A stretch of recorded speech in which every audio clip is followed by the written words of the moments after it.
for the Pledge of Allegiance. I'd like to call the May 20th City Council meeting to order.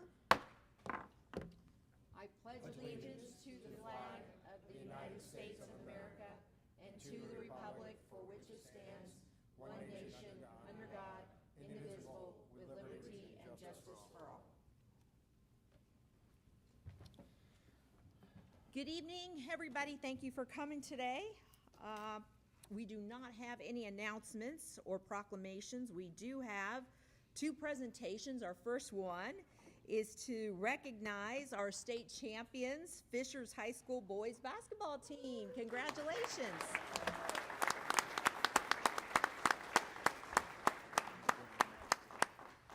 So they won their match, and we'd like to come and meet all of you. Please come up and perhaps the coach could share a little bit about the season. It was a pretty extraordinary season. We all watched on the edge of our seats as you guys made it through the tournament. But could just talk a little bit about what makes this team special?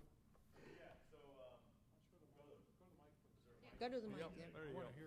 Everybody wants to hear it. Right behind those three folks. Yeah, kind of come close. All right.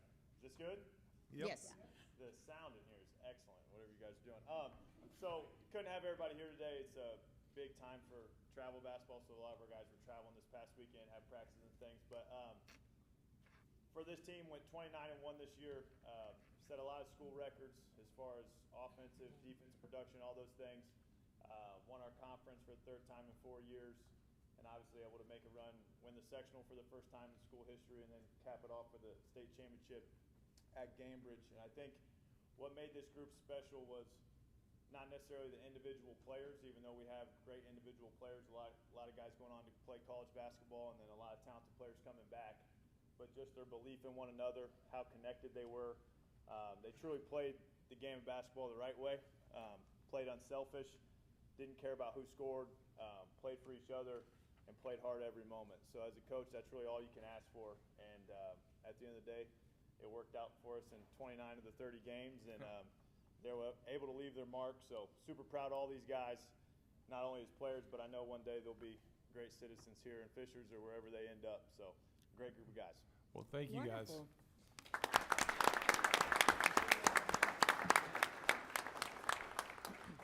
We just have a small token of appreciation for you guys because as a community, we're just so proud of everything that you accomplished this season. You brought a lot of pride, excitement, and energy to the city of Fishers. So here's a small token of our appreciation for what you did. Congratulations.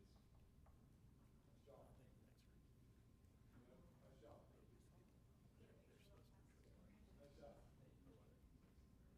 Nice job. You guys are the first group where I don't go tall.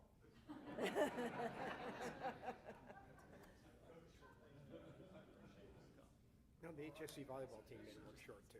Enjoy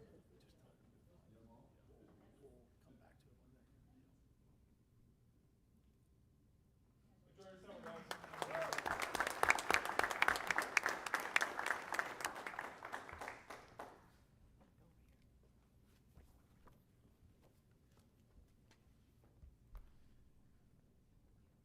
Cecilia, our next group, they'll be here a little bit later, We the People folks. So we'll recognize them as they come in, but you can go ahead and move on with the agenda for now. Okay.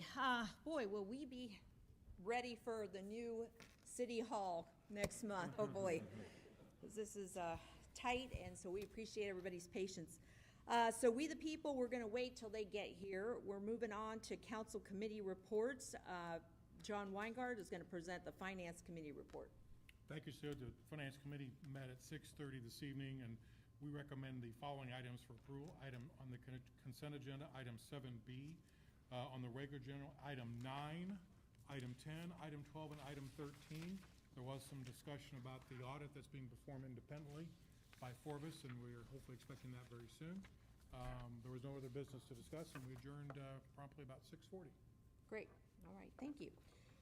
The Non-for-Profit Committee met on Friday, May 17th to review and discuss the nonprofit grant recipients for 2024.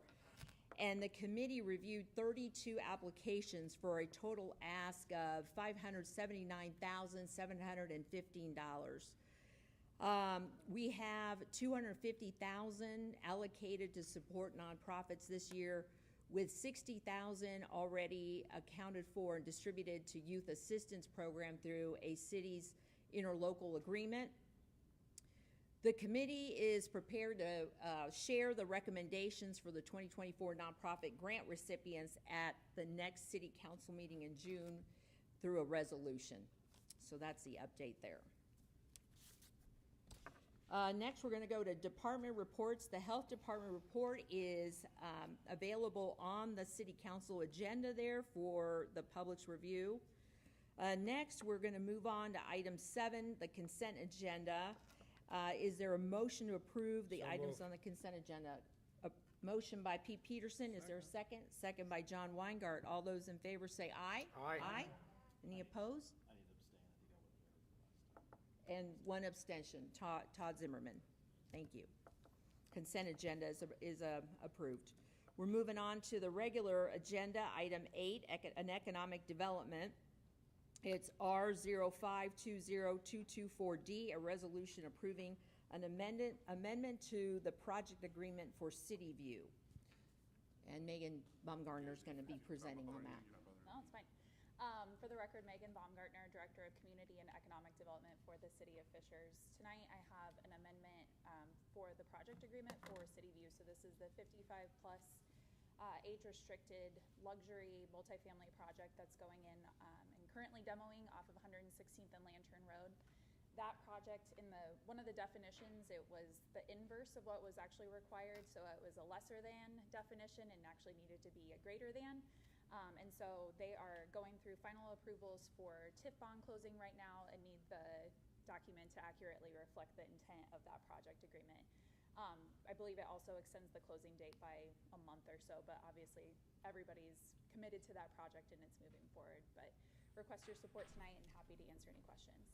Just to put this in perspective, under some circumstances we would call it Scribner notes, but we think it's substantive enough that we want to bring it back for council as a belts and suspenders approach, that you guys are aware that we're changing the language in there. But the intent and the business terms have never changed. They're not changing in here. It's just it was an oversight when we were drafting the legal documents. Thank you. Are there any questions for Megan or Scott? Make a motion to approve. Motion to approve by Pete Peterson. Is there a second? Second by Bill Stewart. All those in favor say aye. Aye. Any opposed? Nay. Motion passes. Thank you. We're moving on to the budget and financial portion of our agenda. Item 9 is 041524. This is an ordinance authorizing the issuance of the City of Fishers, the Indiana Taxable Economic Development Revenue Bonds. This is related to the City View tax increment revenue and authorizing the approval of such. So this is second reading, and we have Lisa Bradford to talk about the project. Thank you. For the record, Lisa Bradford, City Controller. The item before you and the next item after it are both related to the City View project. As you will recall from last meeting, the City View project has 2 financings attached to it. One is a developer purchase bond, and then the other is a city-issued bond. The developer purchase bond will be paid with the tax increment financing. You'll see the resolution that creates the allocation area for that project in a few items. And then the second one for the city, it is backed by special benefits tax. That is simply a backing for it. It is expected and anticipated that it will be paid from tax increment financing from the greater area. So these were both part of the City View project agreement that was approved by City Council previously. And these documents are the same as you saw them last month. Happy to answer any questions. Thank you, Lisa. Are there any questions for Chris, Lisa? is there any reason why we can't suspend the rules and approve? I'll need to suspend the rules. Say again? You can just vote, it's a second reading. Second reading, so we don't need a third, is that what you're saying? Okay, I'll make a motion to approve item 9. Pete Peterson made a motion to approve item 9, second by Selena Stoller. All those in favor say aye. Aye. Any opposed, nay. A motion passes. I'll make a motion to approve item 10. Pete has a motion to approve item number 10, second by John Weingart. Any questions? Seeing none, is all those in favor say aye. Aye. Opposed? Nay. Seeing none, we approve the motion. Thank you. Okay, item 11 is 052024. This is a request to approve the amendment of the City of Fishers salary ordinance. This has a first, second, or third reading, so we could suspend the rules today and pass. To share more about this is Mayor Scott Fadens. Oops, sorry. I got mine up. We just lost it on the street though. Go ahead. Pardon me, sorry. I was too slow to get up here. I can't wait for City Hall either. We're running it over here.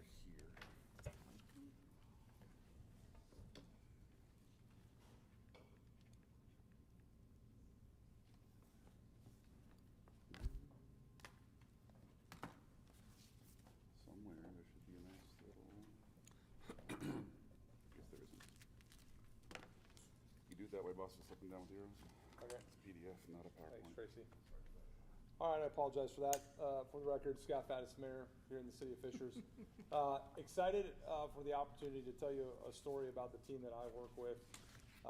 Over the last 6 or 7 months, Deputy Mayor Holgren and myself have been working closely to identify opportunities to not only compare and benchmark our employees' efficiency against our peers, but also understand, are we being competitive when it comes to salaries?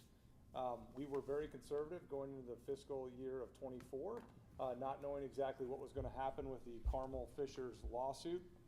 And so we held back to some degree on any significant personnel adjustments, both additional staff or salary-wise. And over that time, we found some interesting data that Chief of Staff Jordan has been able to put together, and I want to share this with you.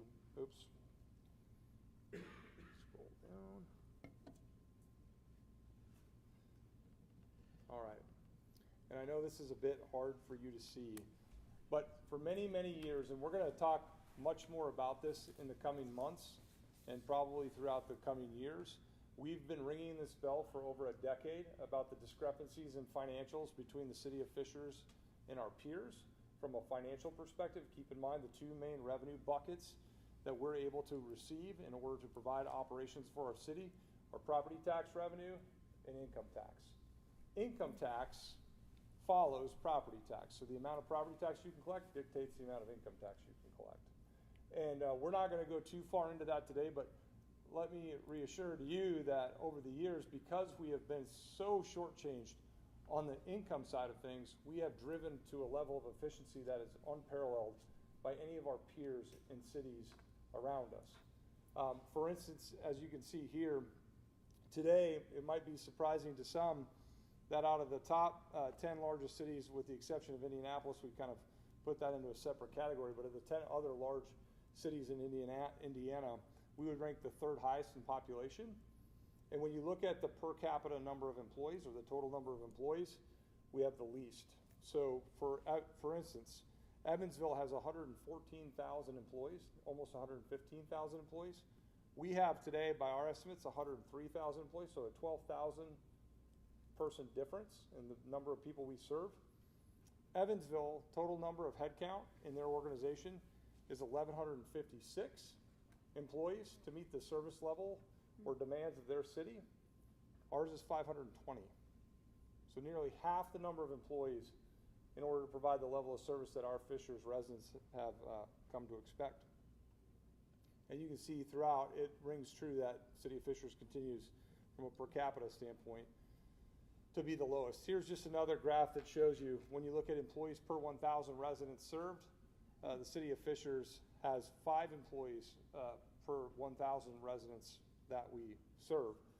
When you take police and fire out of that personnel, public safety personnel, that's 2.1 employees per 1,000 residents that we serve. Another great benchmark for you, our neighbor to the east, or excuse me, to the west, Carmel, same exact size city, they have 130 more employees than the City of Fishers does.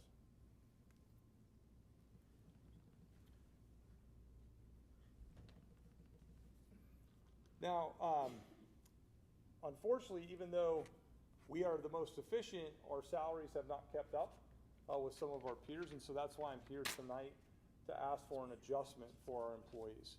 We think it's imperative that in order to keep the employees that we have, the folks that are driving this efficiency here in the city of Fishers, I've always advocated I'd rather pay one great employee more money than to hire two mediocre employees.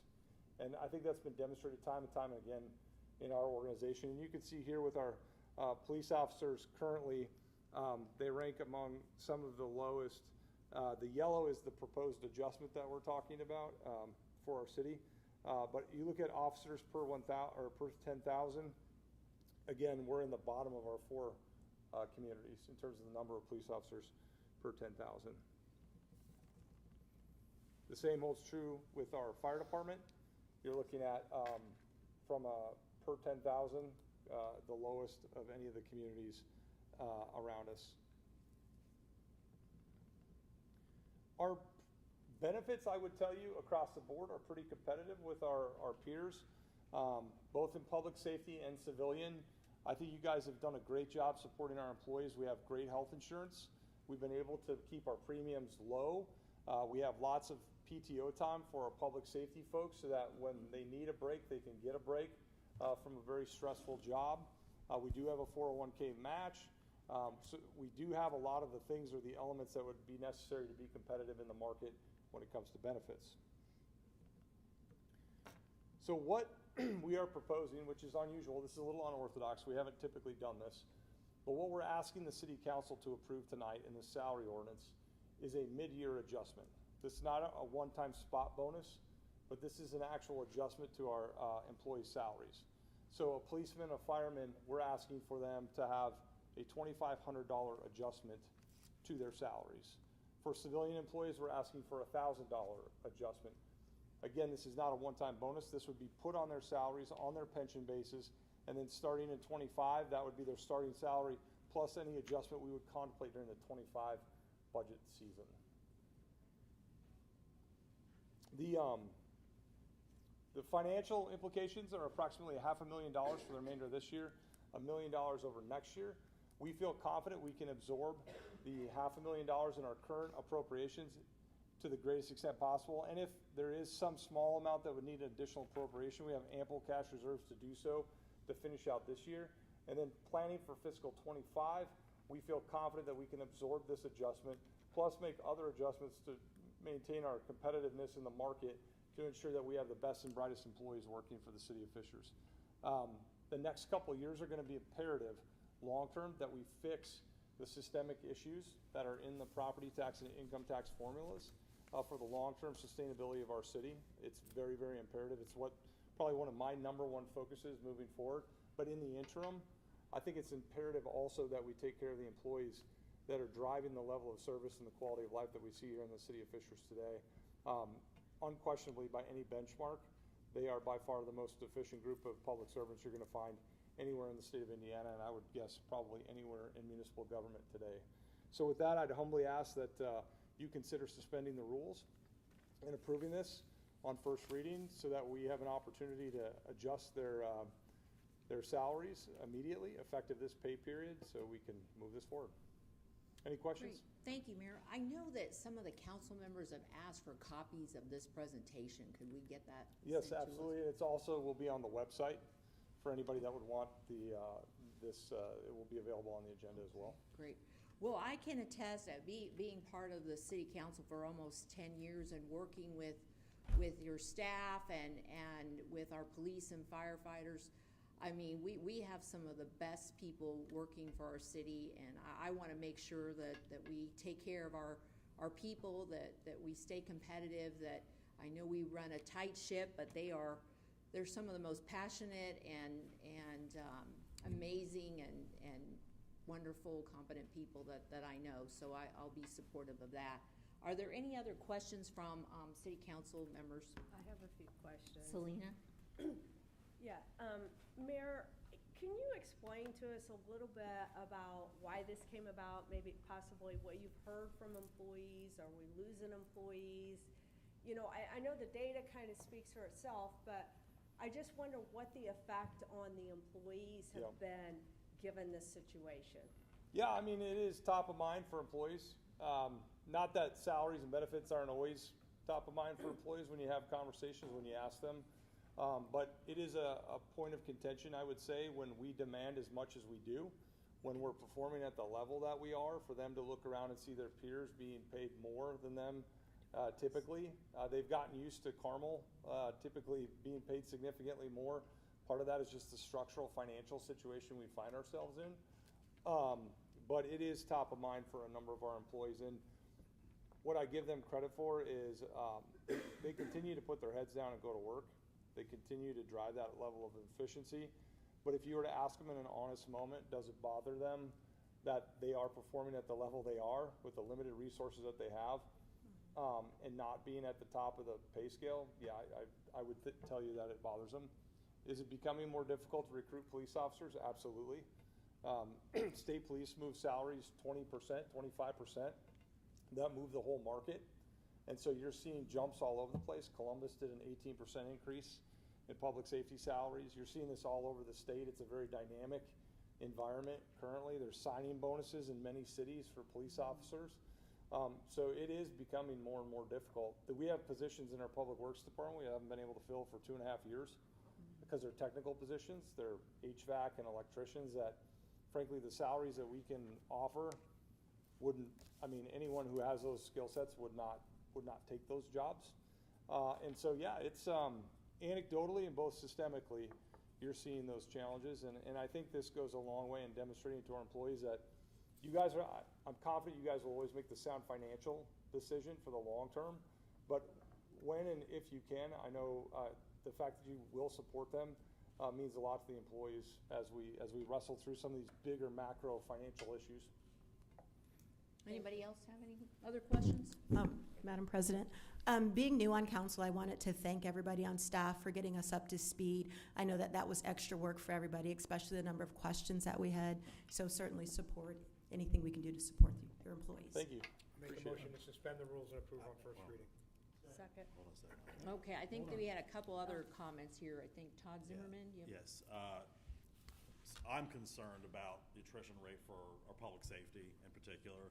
And I think that you've done a great job, Mayor, of speaking even to our news and getting the word out that they're not just because we have a geographic boundary around our city and we have numbers of 103,000.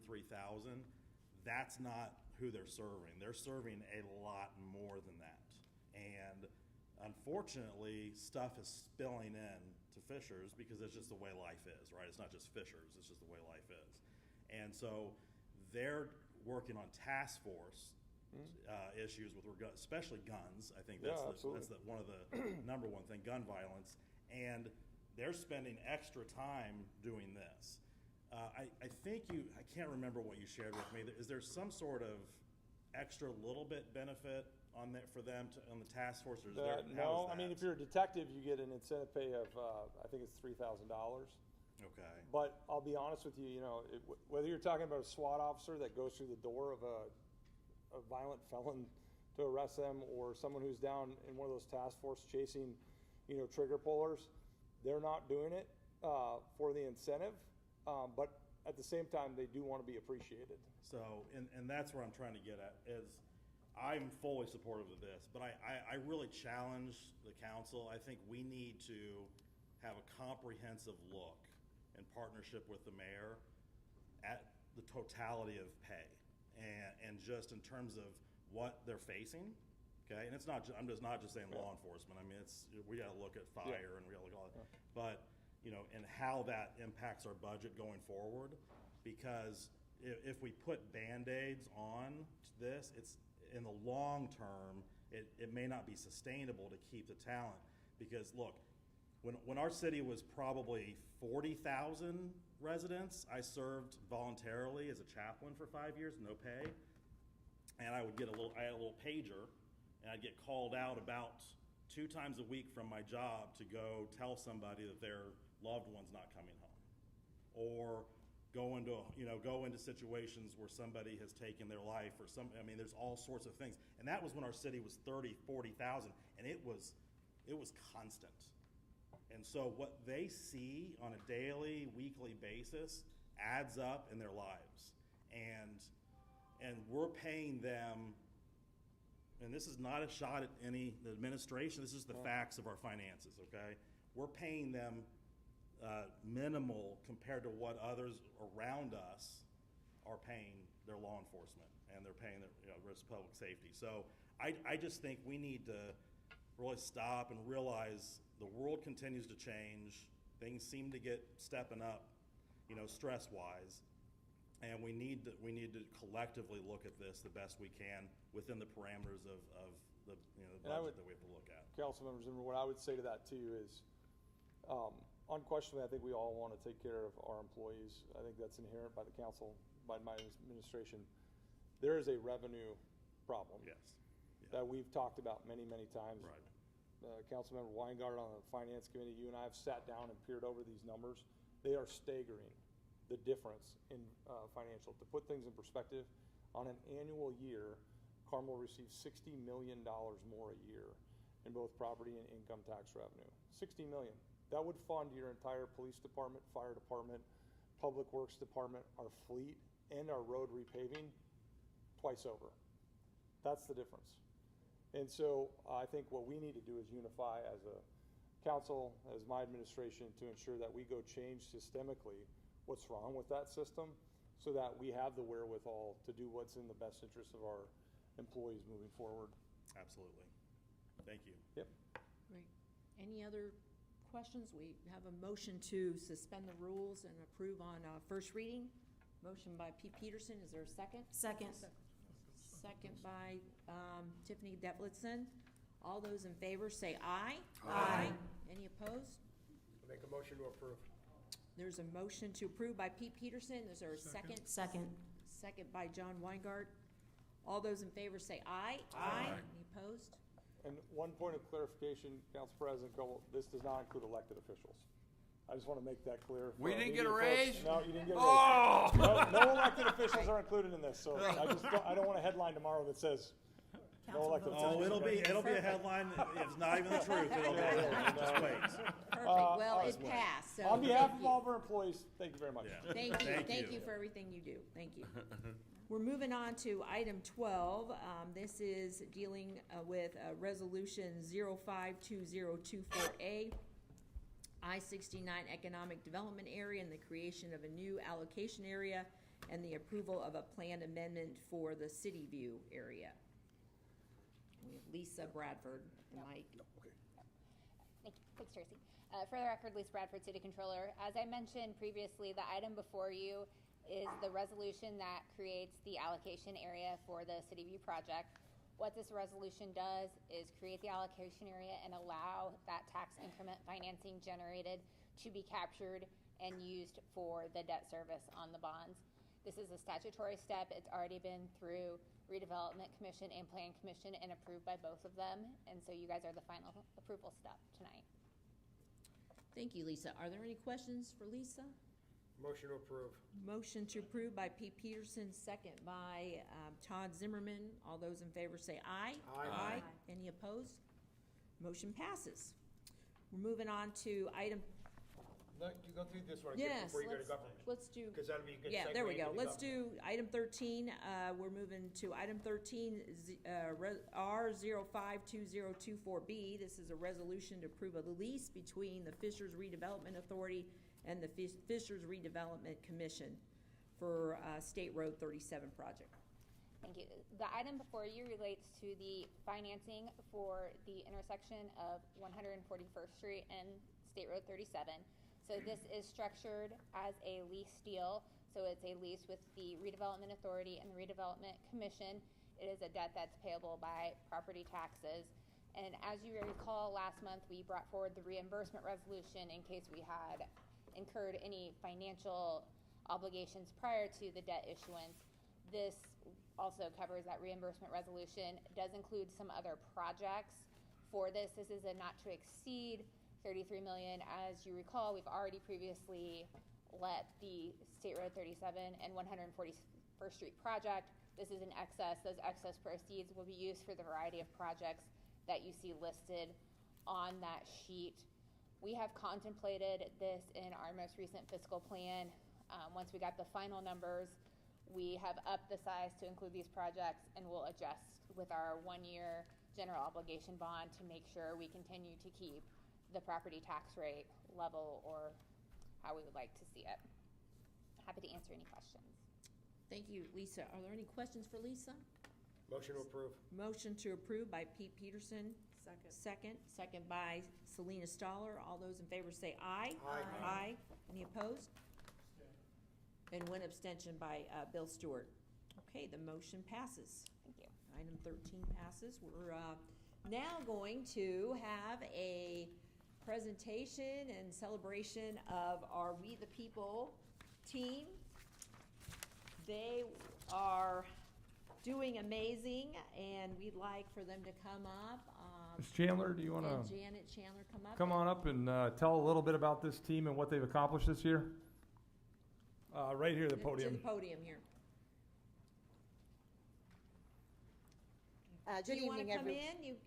in? The team can come in close to your teacher there, Surround Mrs. me, Chandler, so please. we can all.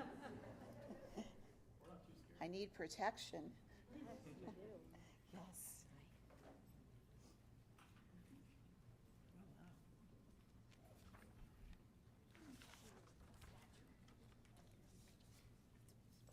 Thank you so much for the opportunity to be honored here tonight.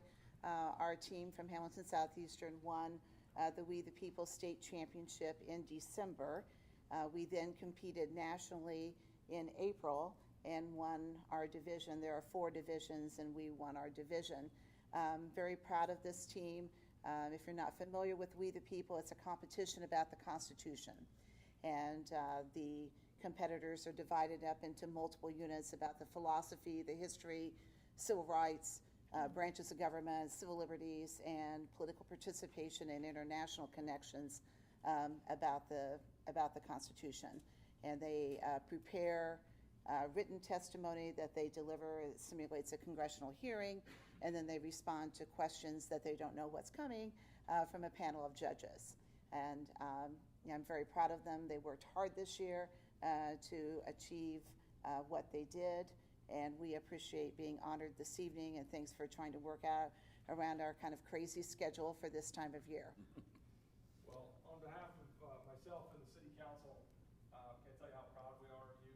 You guys always, every year, you are a combination of both inspiration and intimidation because of the way you handle yourself. I've never met young people that can articulate themselves so well on the fly. I mean, I wish I had those skills when I was going through school.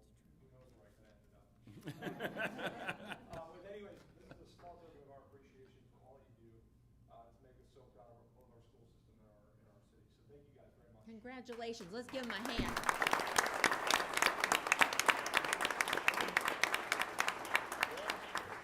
I'd also like to acknowledge our assistant coach, Alana Kane, who's a teacher at Fall Creek Intermediate, and she did this program when she was in high school at HSC. So she gives back now. So appreciate that, and thank all of our parents who are here this evening to support these people.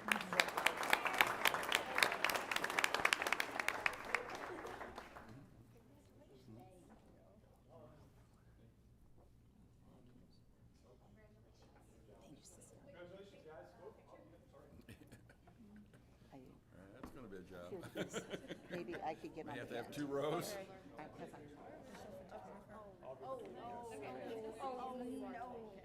Get them all?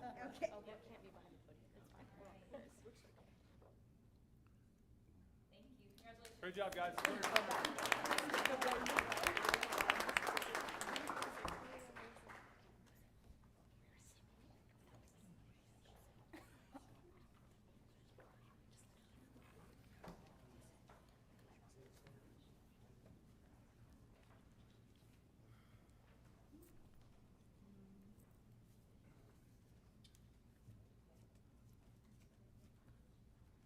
I'll tell you what, we have a lot of things to be proud of, our youth in our city.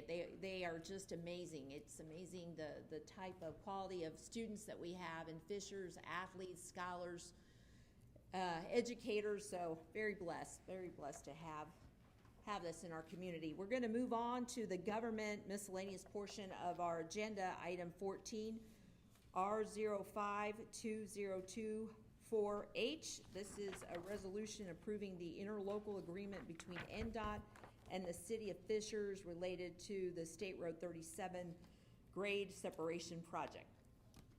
Hello, everyone. Hatem Mekki, Director of Engineering for the City of Fishers. And before you is an interlocal agreement between Indiana Department of Transportation and the City of Fishers.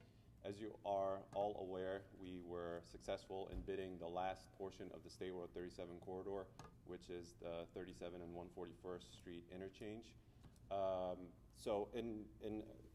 For us to start construction for this project, we have, per our contract with NDOT, we have to provide pretty much all of the funding for this project. It's 100% local between the City of Fishers and Hamilton County Highway.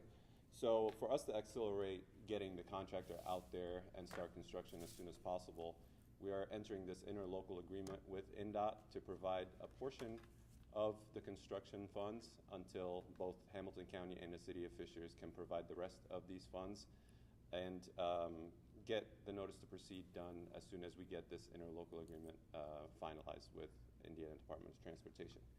Happy to field any questions if you have for me. Question, once this gets approved today, what's the timeline then moving forward, and what do you think approximately? Once we get this approved and signed, we'll send that to NDOT. We already have a pre-con slated for this Friday at 8 a.m. in the City of Fishers City Hall. Once we get that done, we'll get the schedule from the contractor and when they can go out there. Usually, contractor takes about maybe a couple of weeks to a month to mobilize into the area and start construction. Great. Are there any other questions from Councilmember Selena Stoller? Yes, and Hatem, I know that you and I have had this conversation, but I know I'm going to get asked a lot about it in my district. What are the lane restrictions? How long do you expect those lane restrictions be? Will 2 lanes be open for the majority of the project? Number one, I know that information will be going out, but could you give us the best of your knowledge at this point in time? Sure. So just for everyone's knowledge, we are not going to restrict any traffic until the 146th Street and Allisonville project reopens Allisonville Road. So in about a month or so, I think June-ish is when we got the information that Allisonville is going to be reopened again. Obviously, this is dependent on the weather conditions. But for as far as 141st and State Road 37, we are maintaining 2 lanes in each direction, north and south, on State Road 37. Apart from a couple of lane restrictions that we need to build the deep pipe that will drain both 146th Street intersection and 141st Street intersection. That, per the schedule that we're going to get from the contractor on Friday, that would range between maybe 30 to 60 days where we will have 1 lane north and south. Thank you. Right. I think John Weingart had a question. Yep.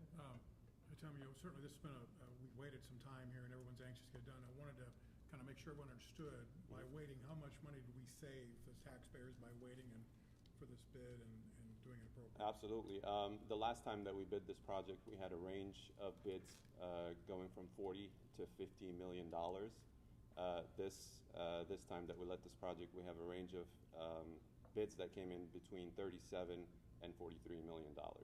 So you can see the changes in value engineering that we've done on this project reduced the amount and the cost of construction.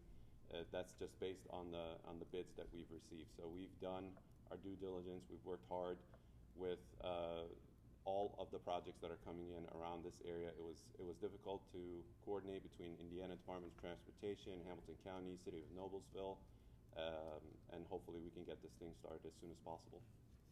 Well, great job. Thank you very much for everything you've done. I know 37's been a large project for you. It's my baby. Great. Is there a motion to approve? A motion to approve by P. Peterson, second by John Weingart. All those in favor say aye. Aye. Any opposed? Motion passes. Thank you. Moving on to item 15, R052024E. This is a resolution approving the donation agreement to Clay Township. It's the 106th Street pedestrian bridge. Good evening, Lindsay Biddett, Corporation Counsel. Items E and F, or 15 and 16, go together.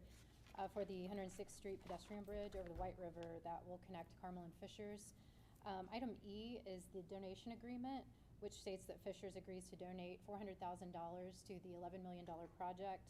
Item F is the interlocal agreement between all the parties involved: Fishers, Delaware Township, Hamilton County, Clay Township, and Carmel Clay Parks Board.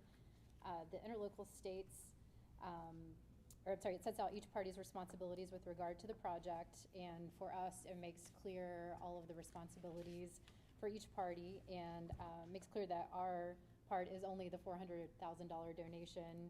It includes indemnifications for Fishers, as well as requires the construction budget include restoration to Heritage Park at the conclusion of the project. Construction is already underway on this project, and the contractor is coordinating staging with the Ambassador House and Fishers Parks, and the bridge should be completed in fall of 2025. Happy to answer any questions you may have. Wonderful. Are there any questions for Lindsay regarding item 15 and 16, since they are related? Any questions about the bridge and the Just one comment. I don't know who arranged the financing, but they did a really good job. It's nice to see our partners helping us out with that, the cost of that. Make a motion to approve item 15. Motion approved by Pete Peterson. Is there a second? Second by Todd Zimmerman. All those in favor say aye. Aye. Any opposed? Motion passes. Is there a motion Motion to for? approve item 16. Motion to approve item 16. Is there a second? Second by Todd Zimmerman. Motion by Pete Peterson. All those in favor say aye. Aye. Any opposed? Motion passes. Great, thank you. Thanks, Lindsay. Thank you. We're moving on to item 17, 041524B. This is a request to amend Chapter 50 of the City of Fishers Code of Ordinances related to garbage, trash, and refuse. Thank you. Again, for the record, Lindsay Bennett, Corporation Counsel. We're back for a second reading with a couple of changes from last month. First, last meeting, if you recall, we discussed restrictions on residential areas, and to help alleviate some concerns with the commercial areas that are adjacent to the residential areas, we included that 9 p.m. to 6 a.m. restriction to commercial areas with trash containers within 400 feet of a residentially zoned area. We started to put together a map, but it kind of lost all relevance because it was pretty much all colored up. So we looked at the UDO to see what other noise restrictions we have, and the 400 feet is consistent with other noise-related restrictions within the UDO. Second, I met with DPW, engineering, and stormwater, and we included language regarding maintenance of the trash trucks, as well as leaks on the roadway. Leaks will need to be addressed within 48 hours and have to be cleaned to prevent the leak or cleaner from entering the stormwater drains.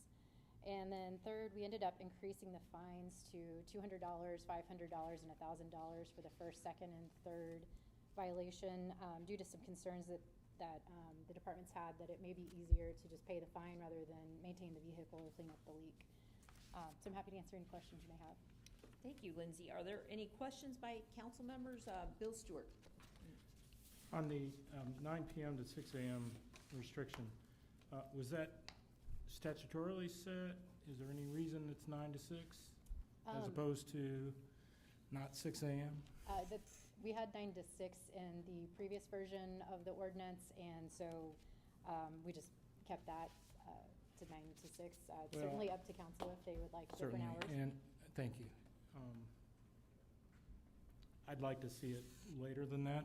400 feet from a residential area is pretty close, and it's pretty early at 6 a.m. And so this counselor would like to see it at least till 7 o'clock. Are there any other comments or questions by discussion on Bill's comments? 7 a.m. Can I make that in the form of a motion, Yeah. Chris? And I'd like to see it increase the feet a little bit from 400 to 600, if we could. Right now, with second reading, we have first offense at 200, second offense at 500, and third offense at 1,000. She said feet, not Oh, dollars. the feet. So moving from 400 to 600 feet. Oh, the from feet. I'm from sorry, a I didn't hear residential you. area. I'd be happy to incorporate that into my amendment. Sure. Isn't this just second reading tonight? Yes. Can we make these changes and bring it back, or do we want to get it passed tonight? I'm happy to do either way. I'll be here next month. Is so- there a sense of urgency for this where No, it's not gonna have any negative impact on the trash RFP, and, you know, it won't make any difference on enforcement. Well, but does it make a difference on, is this just for the new ordinance, or is this for right now? So if we pass this tonight, would it go into effect right now, and the 6 o'clock would be moved to 7 o'clock? Yes. So there is some urgency for those people trying to sleep in. I have a question, Celine. I'm ignorant to this, okay? Between the 400 and 600 feet, does that impact what's? Yeah, we have some neighborhoods, I mean, that would get the, you know, if they back directly up to that commercial area. Yeah. But I know in Bill's neighborhood, you're gonna have, it's kind of across the street and a little bit farther. Okay. Those trash dumpsters, when they're doing them, it's still, you know, I mean, those things are pretty loud. Yeah, I have no problem with that. I don't know, how does that impact? I mean, the mechanics of this, just so everyone's clear, you would set this ordinance, and we do not have like a trash police that would go around and enforce it in a proactive sense. What would happen is then our team would have the ability, if a resident came in and said, every morning at 6:01, those guys are tipping these dumpsters up and waking up my baby every morning at 6 a.m. Today, we don't have anything we can do about that. Right. What this would allow us to do is to say, hey, we have an ordinance on the books. You're not allowed to do that. And then if they continue to do that, then we would obviously have the ability to enforce that. So it really is, in full transparency, it's a reactionary type of scenario. We would be reacting to someone complaining about this issue. And then to go back to the amount of people you're working with in terms of the city, is this gonna be, They call us are you gonna anyways. have a call center? Like, Well, I'm concerned by these number of calls. Honestly, they're calling us anyways about Okay. it and complaining. The only difference is today we have no ability to do anything about it. So to be able to point to an enforcement statute that says, here are the rules, here's when you can be doing this. You know, the feet get a little bit, the distance gets a little bit wonky, because now all of a sudden we're measuring a dumpster to a residential home and, you know, that component of it. But there's a reasonableness test, I think. So, I mean, our inspectors are more than capable of enforcing it. It's just we've never really had anything on the books to deal with it. So, That's right, is it to the home or is it to the lot line? yeah. Right, I mean, there's a lot there that goes on. That distance Right. thing, but again, I think what Councilmember Stewart's recommending is not unreasonable. I think you can put that in place today, and what it allows us to do is to answer the call with some definitive solution to residents going forward. We have not, to be fair, socialized that concept with the trash company to say, well, what if we did this? What does that mean? So it's your prerogative tonight. If you want to change it, we'll enforce it starting tomorrow if need be. If you want to take the amendment and bring it back at third reading and allow trash companies, if they wanted to have some sort of conversation or come before you or petition you, you can. Either way, we're fine. I'm fine with both of these recommendations. Just throw some, try it, see what, and then get the feedback, just like anything else, right? Get the feedback. We're not, like I said, when we had an issue before, we're not writing the Constitution here. Right. This right. is a rule that we can iterate on if need be. The only thing is, I wonder if, there is a reason they start so early in the morning, and is that? Because there's no parking in the parking lots, and there's nobody running around to go do that. So that's the devil's advocate side of this thing, right? Yeah. Is that you go to a lot of these restaurants and everything else, which aren't opening up till later.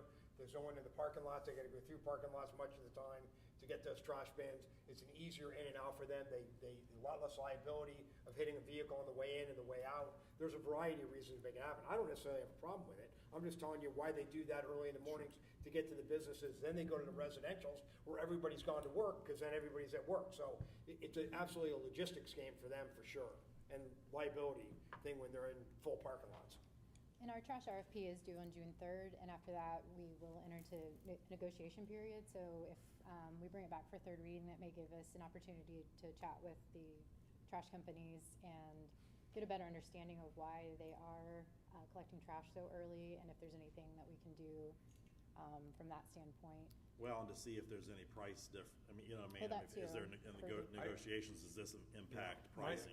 My recommendation, if you want it, is to go ahead, if you believe that what Councilmember Stoller said is the right thing to do, go ahead and amend it tonight, but don't necessarily pass it. Don't pass it on third reading tonight, and then between now and the final reading, we can take the amended ordinance and say, this is what it's gonna be. And at least you're affording every stakeholder the opportunity to have a comment. I think that's reasonable. If I could just add one point of clarification. It's my understanding that apartment complexes are considered not residential, but commercial. Apartment complexes are residential. The multi-use are commercial. The multi-use, so the mixed, apartment yeah, so you complex got- on 106th Street with the senior citizens in it is, Residential. Is residential. On no, 106th. that's not what you just said. Multi-use, so like the Switch, the Depot. Like mixed use. Mixed use. It's like commercial first Okay. floor, Commercial on the residential. bottom, residential on Thank the Thank top. you. Thank you. Chris, what do we need to do here tonight to amend this? I think just make a friendly amendment and have Lindsay bring it back on third reading. If you approve Bill's suggestions and Councilwoman Stoler's suggestions. And I would make sure that if we're gonna go to a foot, whether it's 400 feet, 600 feet, 10,000 feet, you say it's to the structure or you say it's to the lot line. Because Yeah. that's gonna be a point of conversation as we go forward. It's just to the residentially zoned areas. Okay, That's so it's to basically a lot line. Lot line, yeah, Okay. that's how we would Well, we might as well enforce say that, or maybe it's already in there, I don't know, but just tighten that up. I don't necessarily have a problem with either one, I'm just, Bill, do you want to incorporate all of this in Yes. one motion? If you can. So I'll make a motion to amend, Selena, second. R052024B. No, that's not the right one. We're on 17. item 17, yeah. Sorry. Make a motion to amend 041524B and move the restrictions from 6 a.m. to 7 a.m. and the feet requirement from, did we say? It was 4 to 6. 400 4 to 600. 400 to 600, based upon, Lindsay, your description was? Structure to the lot with line. On the lot line, 600 correct? feet of a residentially zoned area measured to the lot line. There you go. it's a lot line. Okay. or the Lot property line. line. Second by Selena Stoller. All those in favor say aye. Aye. Any opposed? Say nay. Motion passes. Okay. Thank you, Counselor. Thank you. Again, the item that took the most time on our agenda is trash. Once Yeah, again. always, always. Okay, we're moving A on little to historical data there. planning and zoning, item 18-041524C. This is a request to vacate the sign easement within the Northeast Commerce Park subdivision located north of Lantern Road. Good evening. For the record, Ross Hillary, Planning and Zoning Director. Before you tonight is item 18-041424C, which is the Northeast Commerce Park. This is a request to vacate a sign easement. As you can see here, back in 2015, the right-of-way was adjacent to the then nickel plate rail. Since then, we have relocated the road. We've built a building on top of that old easement. And so part of our process here is requesting that sign easement to be vacated. The developer will relocate that sign easement within open space. We did have this last month, so this is a public hearing and final reading. Staff's happy to answer any questions. Thank you, Ross. I'm going to go ahead and open for public hearing. Anyone wishing to speak on this, please come out to the podium, state your name. You have 3 minutes and give your address for the record. Looks like there's nobody, so I'll close the hearing, the public hearing. Are there any questions for Ross from city council members on this? Make a motion to approve. Motion to approve by Pete Peterson, second by Bill Stewart. All those in favor say aye. Aye. Any opposed, say nay. Motion passes. Thank you. We're moving on to item 19-052024B. This is a consideration of a text amendment to the Fall Creek Marketplace PUD. And here to present is Ross Hillary. Thank you, Ross. Thank you. Again, for the record, Ross Hillary, Planning and Zoning Director. For you is item 19, which is 052024B, which is the Fall Creek Marketplace text amendment. This is a consideration of a text amendment to that PUD to allow updates to the concept plan, the land use and development standards. The proposed use is a Meijer grocery. This is their medium-sized format, which is around 75,000 square feet. It includes 2 outlots and a fuel station. For the record, the Fall Creek Marketplace PUD was adopted in 2006, which called for a neighborhood service center, including additional outlots and a fuel station. This amendment tonight for first reading is a request to update the site plan, which will have a focus on pedestrian improvements, including Schoolhouse 7, which I'll talk about, and a reduction in those outlots. The medium-sized format is a single primary entrance, as you can see here. We'll also include a pharmacy drive-up. Here's a visual which has been provided by the petitioner. This is a new format that they are presenting across the Midwest. This is smaller than your typical Meijer, which is around 150 to 200,000 square feet. As mentioned, this is around 75,000 square feet. This development will focus on pedestrian and cycling connections to allow all users to access the grocery. This text amendment, as I mentioned, will include 2 outlots, which was a reduction from the 2006 concept plan, as well as a fuel station. I have a couple notes I want to go over. Here you can see this is the initial site plan that they have provided. The Meijer grocery is that larger box up front. Schoolhouse 7 would be at the lower portion of the screen, closer to the city council word. The fuel station would be just north of that, and the outlots are along Southeastern Parkway. Meijer has had discussions with Schoolhouse 7, the adjacent coffee user, on agreement for additional parking, which I know some people have requested. The fuel station shown will face away from Southeastern, so internal to the site. We have received several public comments for this item already, though this was first reading, so there was no public notice. Staff has provided the petitioner HOA contacts for the adjacent neighborhoods, including Britton Falls, Walshall Springs, Hunters Run, and Legacy Hunters Run. Staff has also provided review of this initial site plan, so we anticipate seeing updates. And ANF Engineering, our traffic consultant, is continuing to evaluate traffic for this development as well as the adjacent intersection. As part of this, you can see the proposed timeline. So we're here tonight for the proposed first reading. Meijer has agreed to host a neighborhood meeting in the month of June, and then we would anticipate this coming back to PUD Planning Commission in July, and then back to City Council on the 15th. Representation from Meijer is here to provide you with a short presentation. Thanks, Ross.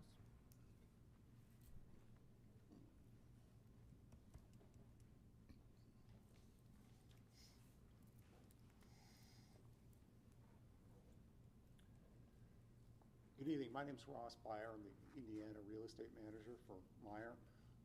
We're really excited to be here. We're excited to bring our grocery concept to Fishers. It's a great step for our company, and we're excited to be able to offer that service to Fishers. Ross went over a number of different things that are in this presentation, so I'll try to make it fairly quick. We have a few additional items to share. Just to give you a little background, if anybody's not familiar with Meijer, we're based out of Grand Rapids, Michigan. We're a family-owned company. We are a self-developer of real estate. We don't really sell real estate on the market, so when we have a store, we own it, we run it. There's a store director on premises who's able to answer questions and deal with customers' issues and community issues, and we can be responsive to the community. We operate 42 stores in the state of Indiana. There's a 43rd under construction right now in Noblesville, which is a larger grocery unit at 90,000 square feet, but we've reduced the size of the prototype to 75, and that's what we're proposing to do here. This is, again, not a super center, so it doesn't have an outside garden center. We're not going to sell any clothes. It's going to be groceries and the standard pharmacy and other offerings that we have in our grocery stores. One of the things that we do in our communities that we work in and we serve is we donate about 6% of our profits, net profits every year to community users. It could be schools, it could be parks, something like that. This is a colorized version, along with some text, of our site plan. Ryan, I believe this actually reflects everything we're planning on or propose to do. It may be a little bit hard to see in there, but there is pedestrian connectivity built into this site plan.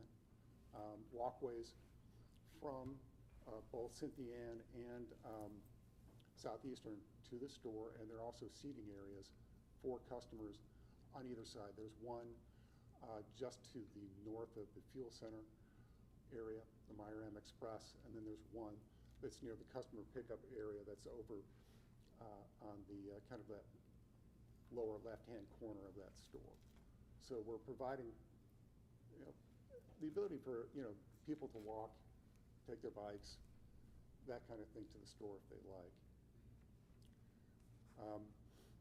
We are, through this process, this text amendment, modernizing the 2006 PUD.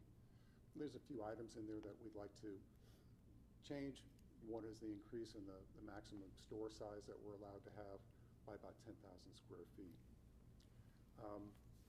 So we're working extensively with staff to go ahead and work through these different steps, and we've had a number of different discussions with them already on the site plan, and this is where we've landed so far, with further discussion coming, I'm sure.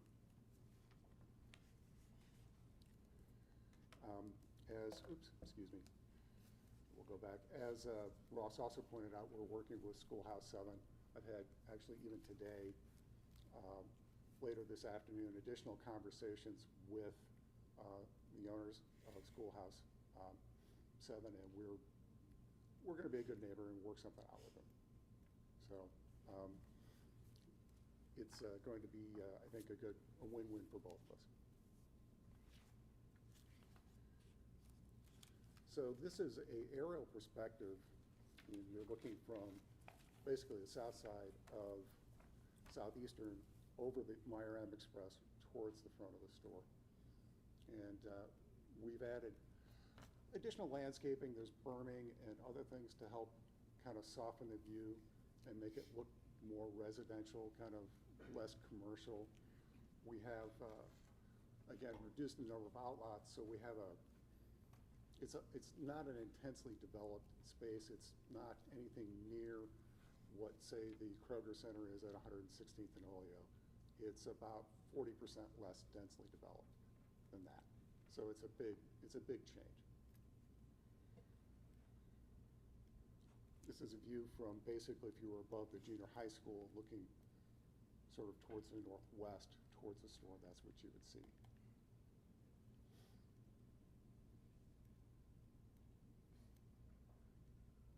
I'll also add that we've had conversations with the school district as well. We're going to be doing some things to help them out with their drainage and get that taken care of as well.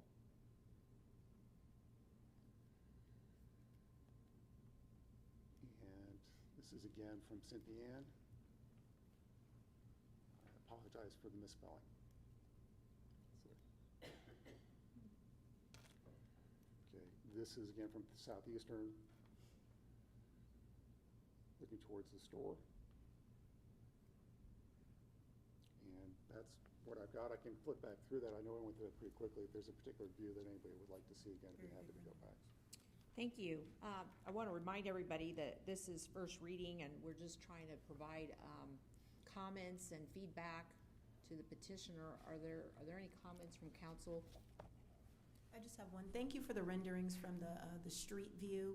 I think it's easier for people to conceptualize what it will look like when you have those drawings from what it will look like when you're driving by or walking by. So thank you for those. You're welcome. It's our pleasure. I would just let council know that we know traffic's going to be of an utmost concern for folks out in that area. And I know Hatem and A&F Engineering are working diligently to really try to understand traffic implications. And I think we'll have a pretty robust report out at Plan Commission to explain, here are the things that we would need to do to address traffic concerns. Here's what we can anticipate. So there's a lot of work being done and coordinated by Ross to make sure that, we can have those conversations about traffic in that area. If I may, I would like to add that we have already conducted traffic counts on our own in the area, and we're doing our own traffic study as part of this. We made sure that we did it while school was in session, so we captured that data. I had a question. I'm just trying to understand. You said this project is 40% less dense than Kroger, but yet it's not a super center, but yet you're asking for an increase in the square footage. So I was trying to understand, put that in perspective, I guess. You said you don't have the nursery, the garden center, whatever, but so is it more of a neighborhood kind of market kind of feel then? It's a neighborhood grocery is what we're intending upon providing here. We've added the additional seating areas. There's the pedestrian walkways to the store that'll be protected. Are they 8 feet wide? Yeah. So and I believe there'll be 10 feet wide pathways on either side of it along Cynthia Ann and also along Southeastern, which is, I think, part of the ordinance. And there will be the 2 seating areas in there. So if you were to look at an aerial view of that center at 116th and Oleo, it's pretty much every square inch is developed. And I'm going to back up a little bit if you'll allow me. And you can see maybe from here that there's a lot of green space in this. Maybe even better to go back a little bit more. I apologize about flipping through this. Plan maybe, yeah. There we go. So you can see all the green space that's here. The original PUD allowed for another outlot on Cynthia Ann, which we're not planning on doing, and there would have been another one on Southeastern as well. So we're not doing that either. There's actually, instead of that, we have put in a large green space there. Yeah, if you look at that corner down there in Oleo and 116th Street, that thing is chock full of businesses, right? You've got 3 strip centers in there. You've got an oil location in there. You've got a gas station in there. You've got a standalone bank, 2 standalone banks which are in that same. This is nowhere near as developed, okay, as that center is, I think, the reference that they're trying to make. Much less developed with what their concept plan is here. So it would not be, so you're saying that the green space would stay green space and not be developed in the future? Be part of the PUD, It's part of the PUD, so Okay, we so- would be held to that by your planning department. So when we would go in for any formal, final plan approvals, all of that's going to be checked and reviewed.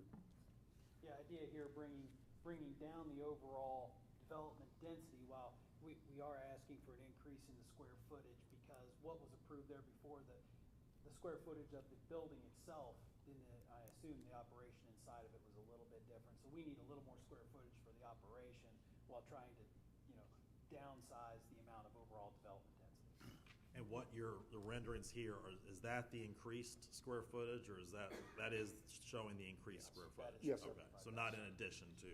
No, this accurately reflects at scale what we would like to do. I think one of the things that you commented on too, as you go down the road in this process of being potentially neighbors to the school, is with that 6% or whatever, I don't know what that you mentioned about giving back to the community, Yes, talking to their HSE Foundation, partnering with the schools, because that's that'd be a good opportunity to work alongside the schools if this. I think there's a number of things we can do in the process.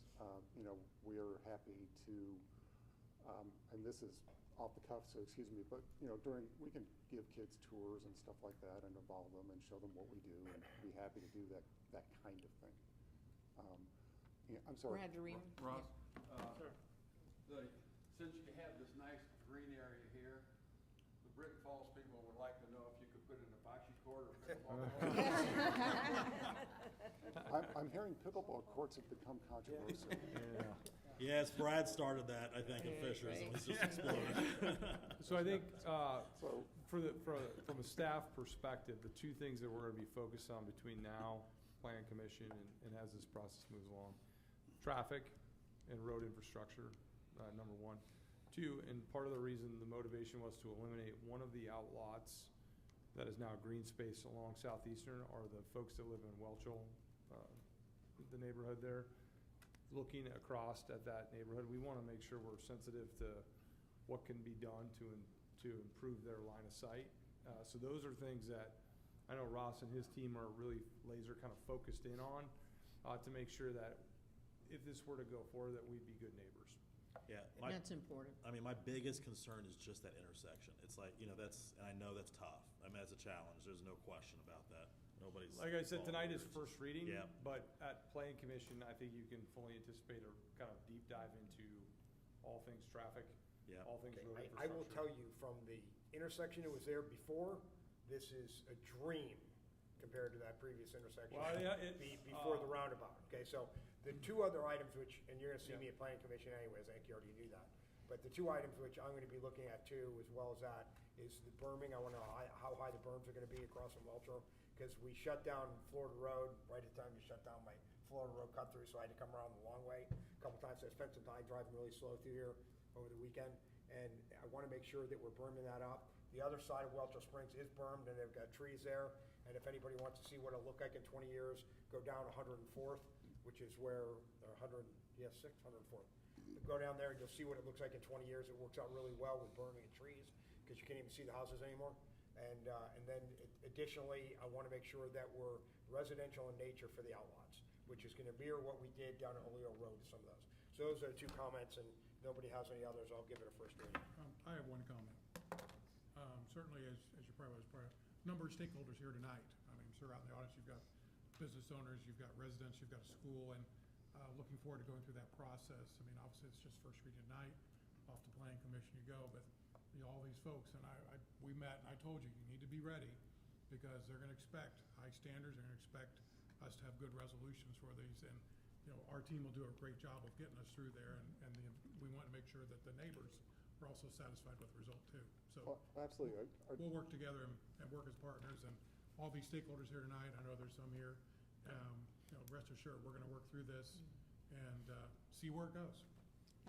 Councilman Stewart had some questions, comments. Ross, is this within the city limits? Yes. And there's a positive property tax impact as opposed to Yes. any abatements? No, this is not an incentivized project. Thank you very much. I would echo the sentiments of Councilman Peterson with what he said about foliage, buffering, also the residential architecture feel for the PUD and architecturally, and just ensuring, working with the neighbors and making sure you get comments from them, and I'm getting nays and I'm getting yays, so it's kind of a mixed bag over there. So I think working with all the stakeholders is going to be very, very important. It's something we expect to do on projects like this. It's a big change for the neighborhood and the community, and we want to make sure that we're sensitive to, the community and the different concerns that people have. So, we will we'll have our meetings, we will talk to the neighbors, we will do everything we can to kind of mitigate, any impact on them. Again, we're excited to be here.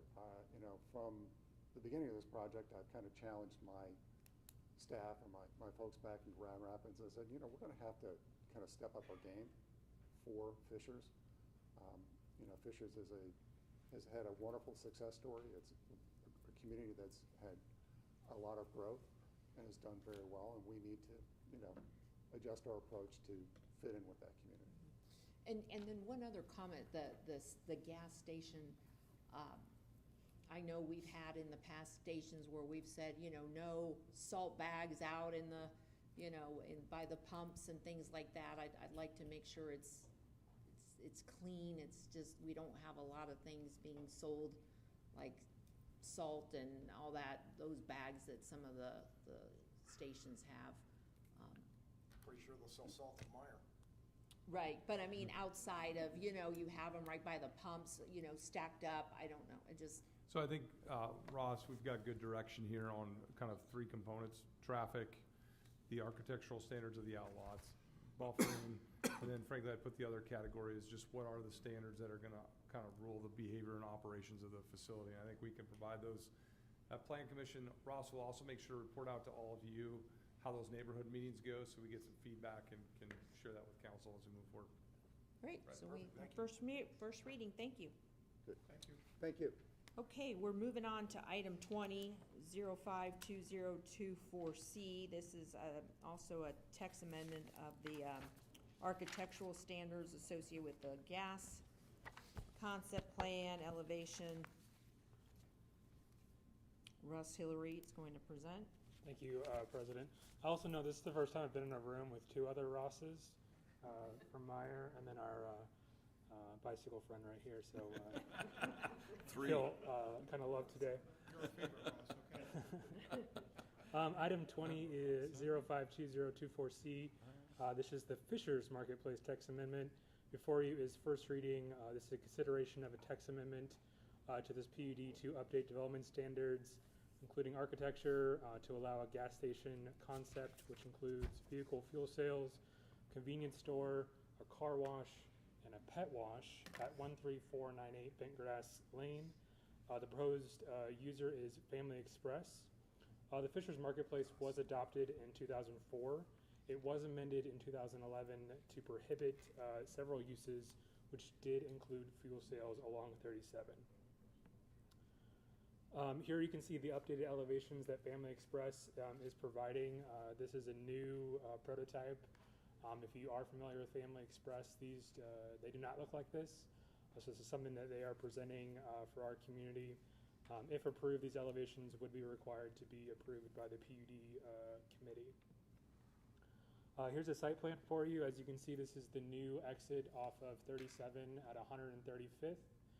The proposed site, which includes the convenience store near the bottom, that larger yellow rectangle. The fuel stations to the north. The car wash is adjacent to Bentgrass Lane. And then the pet wash is internal to the site.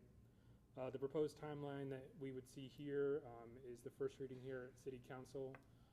We anticipate taking this to PUD committee in June, as well as Plan Commission, and then back to City Council in June as well. I'm happy to answer any questions. Family Express is here to give a short presentation as well.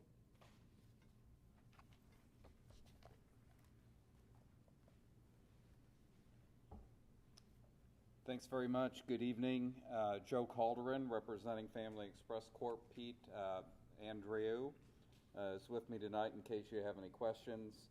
The reason we wanted to give you a little PowerPoint is that this is an introduction to Fishers of Family Express Corp.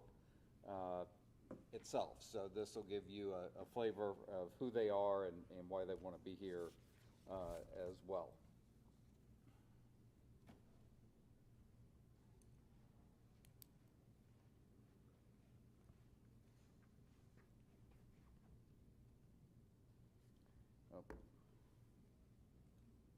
Click on this side right here. Left side. There we go. Spacebar. So Family Express Corp. is Indiana-based in northern Indiana, but they're family-owned.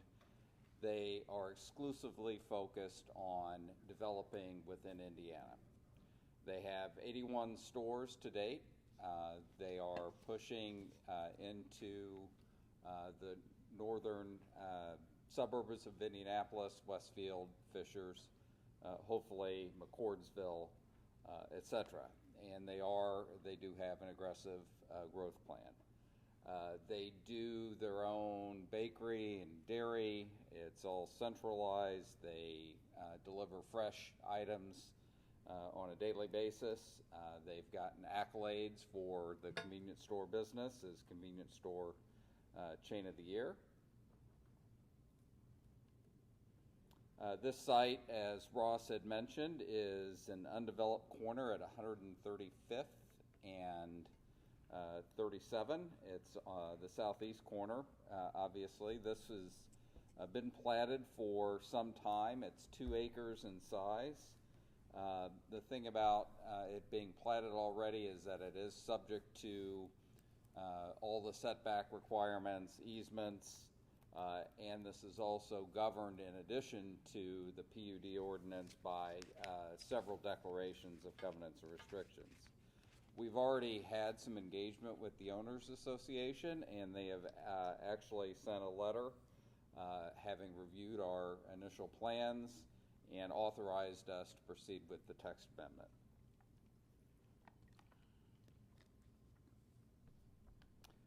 This is the site again. I think Ross shared with you, just gives you an overview. Our south neighbor is Zaxby's and then Taco Bell. There's a new strip with Wingstop just to the north across 135th Street. The proposed development includes a 5,800 square foot convenience store. It would have indoor and outdoor seating. They want people to come in and be able to relax. They do have a lot of food offerings as well. Automatic car wash, 7 gas pumps with 14 stations, so it's two-sided. A pet wash, which is probably something that you wouldn't expect. I'll share a photo with you of a typical one. We recognize that the PUD has perimeter landscaping requirements. We're not asking for any change or amendment to the perimeter landscaping standards within the site or site lighting. We have 2 access points on Bent Grass Lane. This will be very similar to the other outlots that front on 37 in Fisher's Marketplace. Our building is largely masonry with brick and fiber cement panels, and we'll share that with you in a moment. This is the site plan that Ross shared. The red dots, by the way, are you can see on the side that faces 37. Those would be outdoor seating opportunities, as well as pushing to the east side of the C-store. The car wash is closest to Bent Grass Lane. The pet wash is in between, and you can see the gas canopy kind of in the parking field, as well as the flow of circulation. So there's obviously an emphasis on landscaping. We don't have a full landscaping plan yet. This is just designed to give you an idea of what the perimeter might look like, so it's not all asphalt, and we will respect, again, all of the requirements in the PUD in terms of landscaping. We shared some of the images through Ross, but you can see the outdoor seating. This would be a view where the C-store is actually facing back to the east, and kind of the tables that would be facing 37. It's kind of a front view. The cornice treatment is important. We do have a flat roof. That is one item in the PUD that we are asking for an amendment change, is that there are roofing requirements. However, if you look right next door at Zaxby's or Taco Bell or even the strip center, I'm not sure that anybody's really enforced the 50% requirement or multi roofing angles requirements. One thing that we do have obviously is parapet with finished cornice to provide some architectural treatment for the rooftop. Another view, front elevation. This would be kind of the view of the back of the house. You can see there is some different treatment, architecturally speaking, again with the tables to kind of soften that back of the house view. One more angle of that. This is a view of the car wash. Similar architectural features on the one angle. This is the pet wash. It's about 104 square feet, so it is indoors. It's not just a garden hose to bring your pup and rinse them off like you might do in your backyard. So you do have a facility that is self-contained. Family Express would anticipate, if all goes well, to start construction and hopefully open by the end of the year.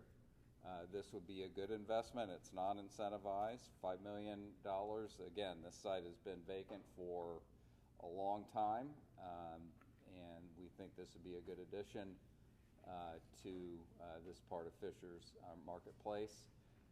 Again, they have central bakery, distribution center, wide variety of hot food items, QSR, quick service restaurant quality, over 3,500 items available for customers, etc.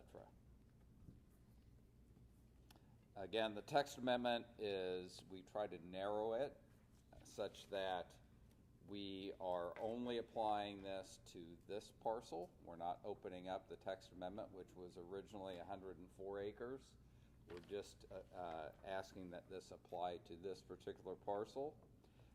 We are only adding a filling station, fuel station. You've got a couple different terms in your UDO, only in conjunction with the convenience store, the car wash, and the pet wash. Same thing with adding car wash and pet wash as permitted uses, only in conjunction with the Family Express operation. That way, years from now, if something were to change, you could not have a standalone fuel station, you could not have a standalone car wash, or for whatever reason, a standalone pet wash. So all of this is designed to only provide the council with an opportunity to consider just what you see before you today. We will comply again with all the other PUD development standards. We're tied to the project. We've incorporated our site plan. The two architectural standards that will not apply, and by the way, there's plenty. Item G in the original PUD only applies to 10,000 square foot single users anyway. We're well under that. And then, as mentioned, the roof standard, we're proposing 100% flat roof, but we will have the cornice and the parapet. So all in all, our architecture will be consistent with many of the other users that are within Fisher's marketplace, at least as to the architectural treatment.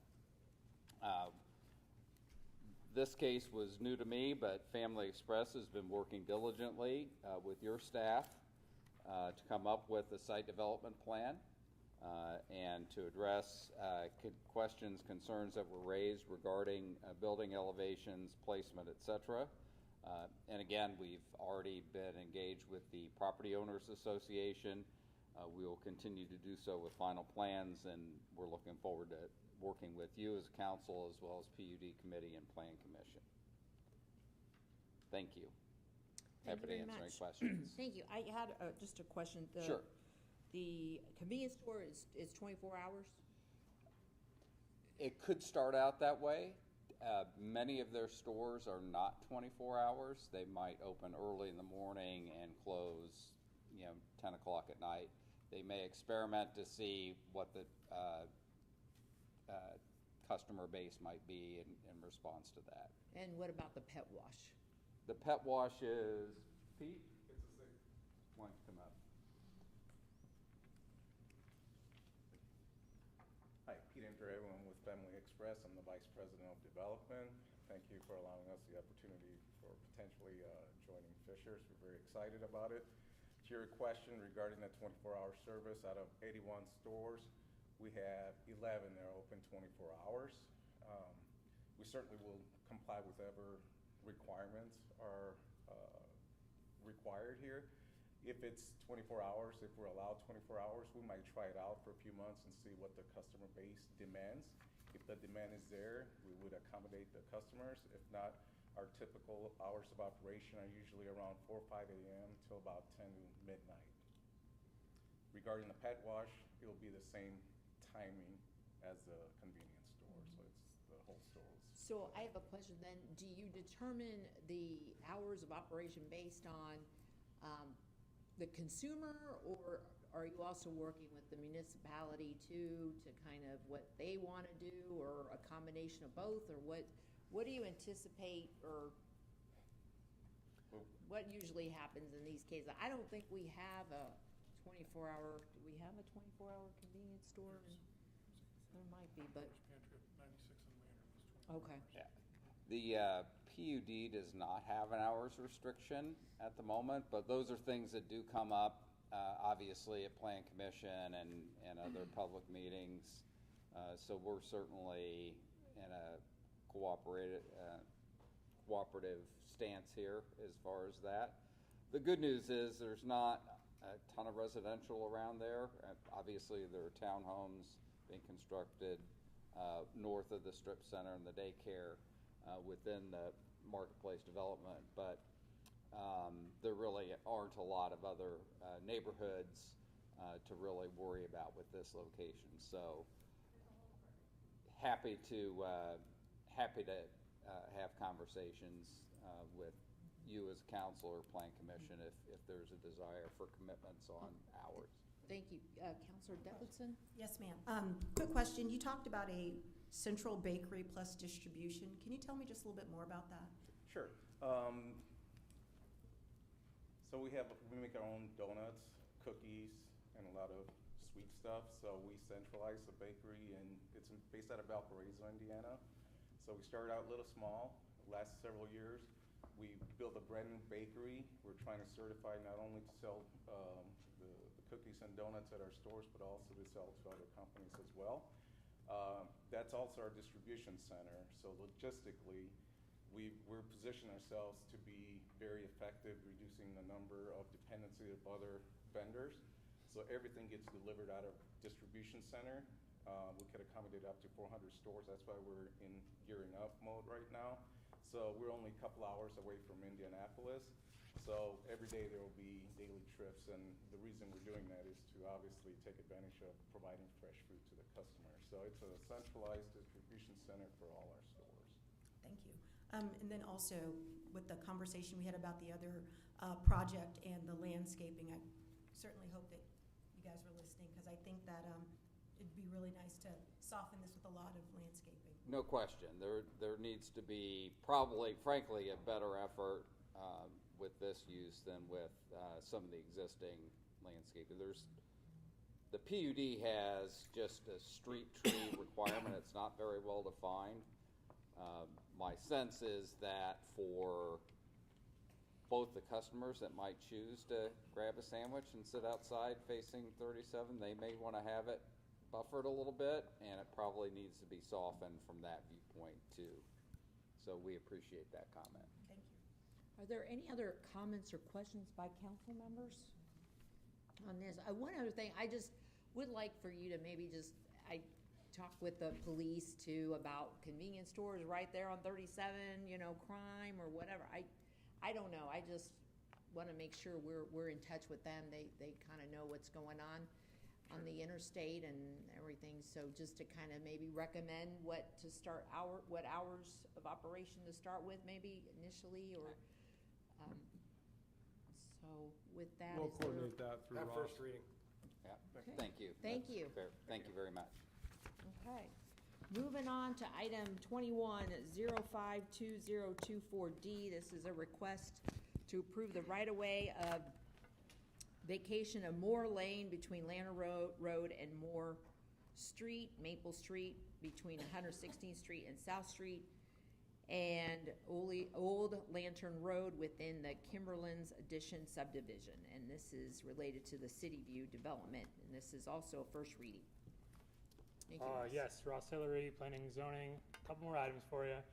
So this is item number 21-052024D. This is first reading request for right-of-way vacation. Every time we take right-of-way vacations, those do come before City Council as well as our utility vacations.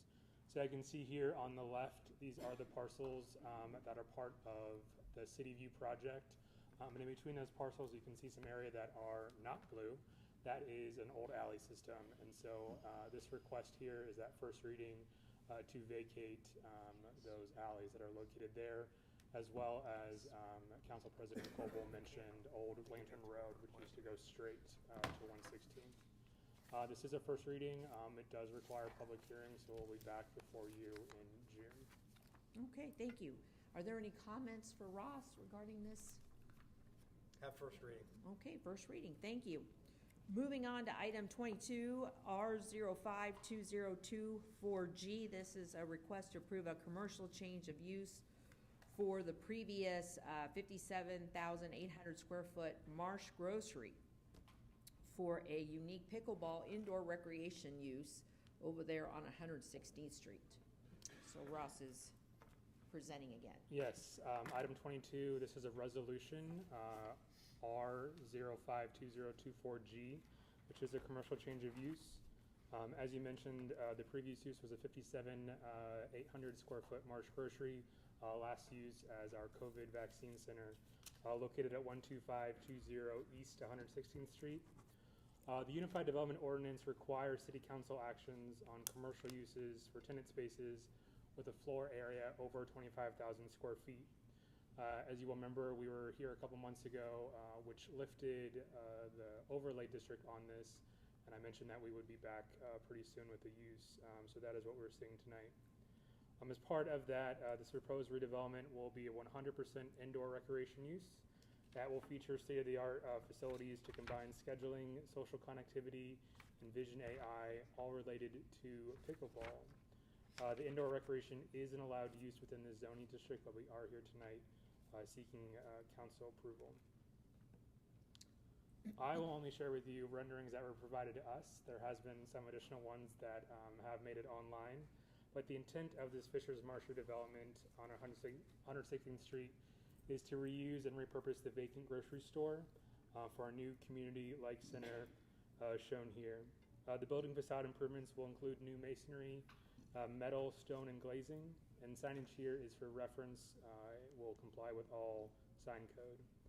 Overall, the project is intended to enhance the architectural character and its urban context and provide visual appealing addition to the community for the residents and visitors to use. And I will share these with you as well. New City Development has presented these site plans or these visuals to kind of show you what this would look like adjacent to 116th Street. As you're aware, this is pretty substantially far back from the road, but there's some visuals provided to you. New City Development has applied for an improvement location permit, which is required to make any improvements on the site, which will include the adjacent parking being upgraded, parking islands being installed, additional modifications, landscaping, and pedestrian improvements. And lastly, I'd like to invite Isaac with New City Development here to answer any additional questions you might have.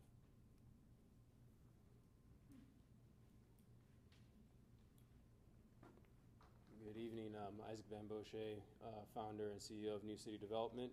Excited to be here, and Ross did an excellent job in describing what we're working on here. I think the cat's a little bit out the bag with regards to the user, despite our submittal, and we're really excited, that being said, about this use and the user and the partnership that we have with the pickleball operator here.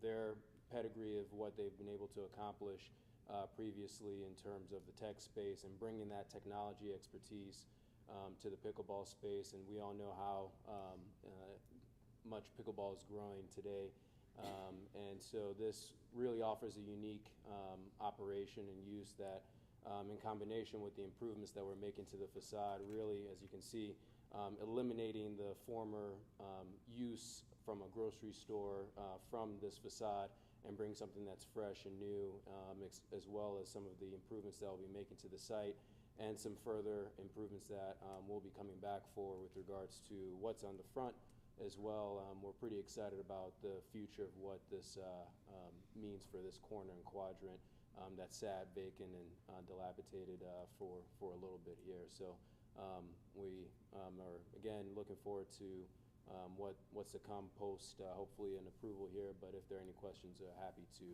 answer as well. Thank you. I'll just add one additional thing. I did talk to one of the city councilors, and asked specifically about why it says 100% inside.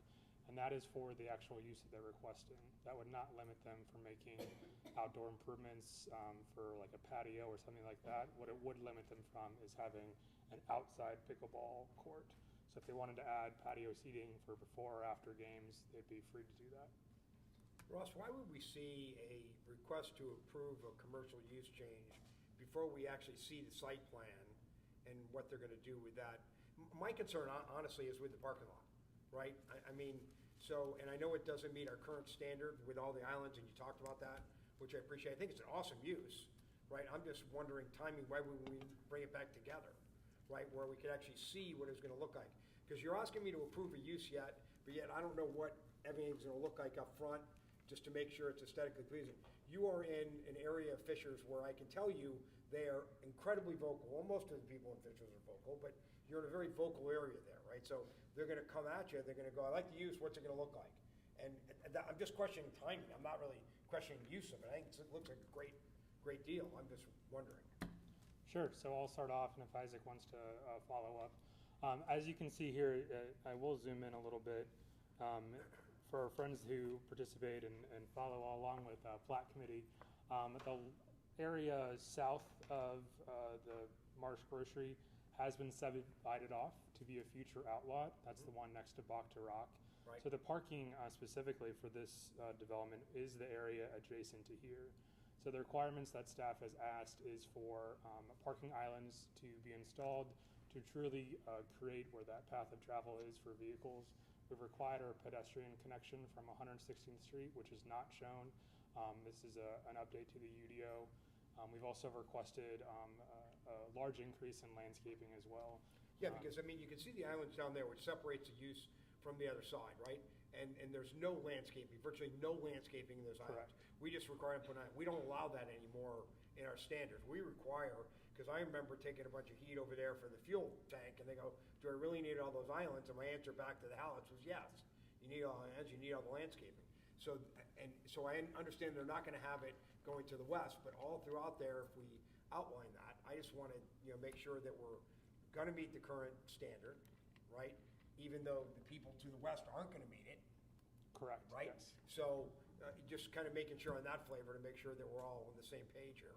I Well, think to that point, to Pete's, Mhm. oh, I'm sorry. No, I was just going to say, a note tonight from council and letting the developer hear that I think is helpful alongside staff's request of that, so. And to sorry. to back Pete's point up here, that whole area needs to be done. I mean, seriously, and if we don't set the standard, and I love the use, not against the use, I think it's perfect. I think, I live right near there, I'm not a big pickleball person, but I think it's great, perfect. But I think if, we need to make sure we're focusing on revitalizing each segment of that as we go, as we have the opportunity. And we're not gonna have this opportunity again if we don't make sure that we have that stuff in place. So that's just my point. Not against the project at all. I just think we need to make sure we know what's actually gonna be there. And I agree with Councilman Peterson and Zimmerman as well. Right now, you look at that parcel and the parking, it's like a huge parking lot, and it looks awful. And so, same thing. I'm not against the use. I really just want to make sure we're lasered in to really beautify and create something that's enhances that whole area there. It needs a lot of enhancement. So I believe that Councilman Stewart had some comments too. Well, I would just piggyback on that and add the 96th Street location to that context of that conversation, as far as beautifying the parking lot. But my main question is, remind me who owns these former Marsh stores? You're looking at one proud owner of the Marsh store. So Isaac bought this building from a private owner who held the lease with Kroger. So Marsh had the building, then Kroger bought their leases. It was owned by a private individual. Isaac bought the building for a redevelopment opportunity, found these pickleball folks to come in and be a tenant. And in the course of that conversation, they've been able to come up with a complete facade rehabilitation here. I want to drill down on this a little bit because I think we do have an exciting opportunity to bring a company and breathe life here. To answer the council's specific question, you're asking to see the landscaping plan or the parking plan? Is that what we're asking for here? Scott, from where I was at, all I was saying is I wondered on the timing why we would approve this now before we almost see what the finished product is going to be. Because you're approving a use which isn't a use currently, right? So we're saying, well, the use sounds okay, right? But that thing has been an eyesore forever that we take heat over from our residents constantly. You know that. So I guess it's the timing of it. When are we going to see the rest of it so we can see the way it's going to look? Like when Tiffany said earlier about, she loves seeing the pictures from Meyer because you get to see what it looks like, right? It's just timing question for me. And just so I'm clear, by the rest of it, because I know you had pictures of the facade, we're talking more specifically about like the site plan, like where are the parking islands? Islands, landscaping, lighting, any trails that are going in there, if there are trails going in there, that kind of connectivity going in there to show some sort of blocking mechanism on the up front where you've got that extra outlot. I know they're not doing anything with that, but. Yeah, I can provide one option. I think the one benefit that we have here is this is a straight zoned area, so there is no PUD that is regulating it. So all of our very strong UDO standards apply to this. They have applied for an ILP, which is the requirement of those site improvements. We have provided our first comments back to Isaac and his team to make those modifications. So I guess, Councilor Peterson, if you have faith in the planning staff to review that site plan, or any other comments that you have. I have absolute faith in you guys, Ross. You guys do a tremendous job. Really, my comment was just on timing, so it makes it a little bit easier when we're looking at it. I'm okay to say I'll make a motion to approve tonight because I understand what they're trying to do. Right. But you understand where the will of the council is to make sure we're going to probably drill down pretty hard on what everything looks like before we do any other approvals, which we will get another bite at the apple, I'm hearing. Yes or no? You will not, but they have to get through staff's. So approval. All you're doing tonight is saying we approve the use and they have to adhere to our municipal standards. Okay? So what would happen then is through our staff review, if they don't meet our municipal standards, then they're not able to move forward with the project. Does our municipal standards then call for a repave of that lot and a restriping? Does it call for all the additional lighting which you're going to have? Because as I understand that, although pickleball is becoming much wider spread in terms of generational stuff, you're going to probably have the old people like me and Brad and the rest of us, right, who are going to be wanting to walk in there, who are going to have lighting. So what is that plan that goes along with that? So now I'm getting a little bit more reluctant, Scott, because, until I see that, I'm going, why do I want to do this? Until I know that it's going to be paved, that it's going to be landscaped, that it's going to be lighted, that I've got pathways into this thing, that's correct. Again, I'm not opposed to the use at all. I think it sounds tremendous. Sounds awesome. But if you're telling me, Ross, that you hear me and we're going to get all that stuff done, then I'm okay making the motion to approve. And this is proposed to be a 24-hour access, correct? Yes. So to Pete's point on the lighting, all those kind of things, I need to see that. I am not in favor of voting for this right now, only because I don't see that. It has nothing to do. I want this to happen, and I'm in favor of this. But I want to see what I'm presenting to the residents that I serve when they're going to ask me questions, because when they look at it right now, it's a pit. Yeah, so just chatted with Isaac for 2.5 seconds. The commercial change of use is talking about the use, so we were not prepared to show an updated site plan, but Isaac is prepared to come back next month and show you that with our TAC improvements. Is that going to cause any problems with your tenant? Technically, yes, but we can work through that. Then I'm still going to hold the motion there because I'm going to put the faith in the staff. And Isaac's standing right here. He's not balking whatsoever on what I'm saying. He understands, I believe, what it is because he wants to make it as nice as humanly possible, I believe. So I would put faith in the staff that you understand at least the level which I'm looking for to make sure that center becomes a showpiece again that it should be in that area of town. Is there any reason, Councilmember Peterson, you guys couldn't approve the use tonight? That's what I'm saying. Contingent upon bringing back the site plan or concept plan at the next council meeting. So approve the use. I'm okay doing that as long as it's okay with them. I'm okay approving the use and bring then back the site plan. Just bring back the site plan. Yeah, as long as I can see it again, I'm fine with that. But if I can't see it again, then I'm gonna be a no. Because I think what part of this is lost in translation is all the language that would drive to the outcome that you're talking about is already in our standards. It's just not shown graphically Correct. up here for you to say. We don't know. I see how these words turn into this. And so I and think again- we can go through that exercise between now and the next meeting. Yeah, and again, Scott, so you look at what we've done since we've been on council, right?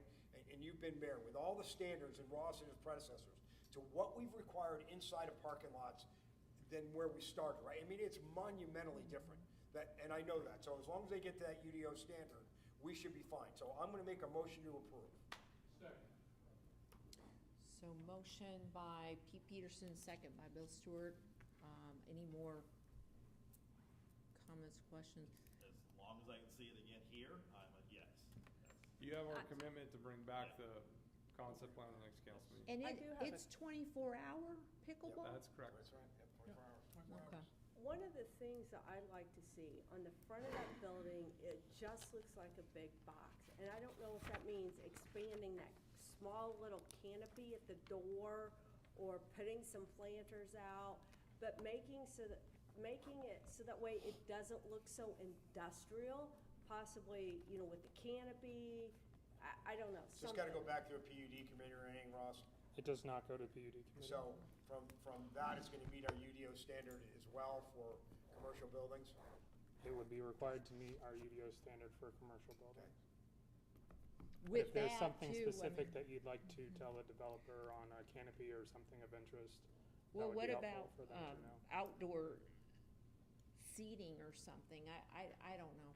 I mean, to make it a little more quaint and, Inside, 'cause it's. but I mean, people have coffee or something or, wanna sit Yeah, outside. and we're, from the standpoint of the direction we're working with the staff on with regards to the change of use, again, it's with regards to going from a grocery store to the pickleball use. As far as what the site plan looks like, we have actually submitted the improvements that we'll be making to the staff, so it's not something that we need to go back and create. It's out there, and we're happy to share that. I literally think 72% of this is just what slides we put in the PowerPoint. Yeah. Like, there are other aspects of the review process that would demonstrate a lot of these things. But again, we can bring all of that back and then some to the next council meeting so that you guys have peace of mind that we're putting something in here that really does reinvigorate the neighborhood, addresses any of these issues. I will say the outlot will remain kind of that blank parking lot, because what we're pushing Isaac to do is go find a great tenant and develop it. So you're not gonna see on the empty lot out front, we're not gonna require a developer to go put all kinds of landscaping on a parking lot that we're also trying to get him to tear up and do something with. So that outlot's gonna remain that way. And then, just to be clear for everyone, he does not own the western Right. Doesn't own section. the strip mall. So that strip center is not his to develop at this point. Understood. But I think we can bring all this back in short order in the next month for everyone to review. My motion still stands.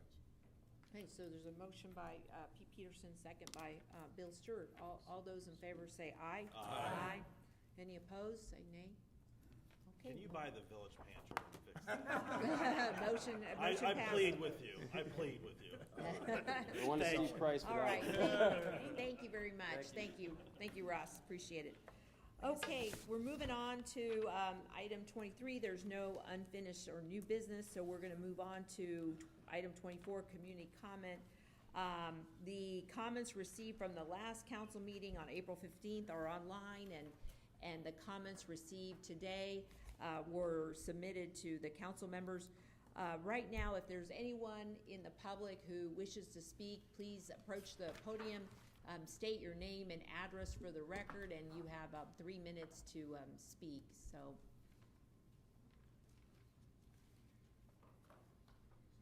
Hi, my name is Brandon Street. I live in Welch Hill Springs and Fishers. Just wanted to say I think it would be a great idea to somehow have the mire be where the old marsh used to be, and then the pickleball court go where the mire is. being proposed. There are some outdoor pickleball courts across the street from there, next to the Schoolhouse 7. They're open till about 10 p.m. The lights shut off. I live right there, so the traffic there's one way going both directions. I think there's also 5 new neighborhoods being developed right there as well. So there's going to be increased traffic, obviously. So definitely in need of a grocery store of some sort. Maybe instead of, revamping the parking lot, you just somehow Isaac sell the space to the pickleball guy and figure that whole thing out. So that's all I want to say. Thank you. Thank you. Thank you.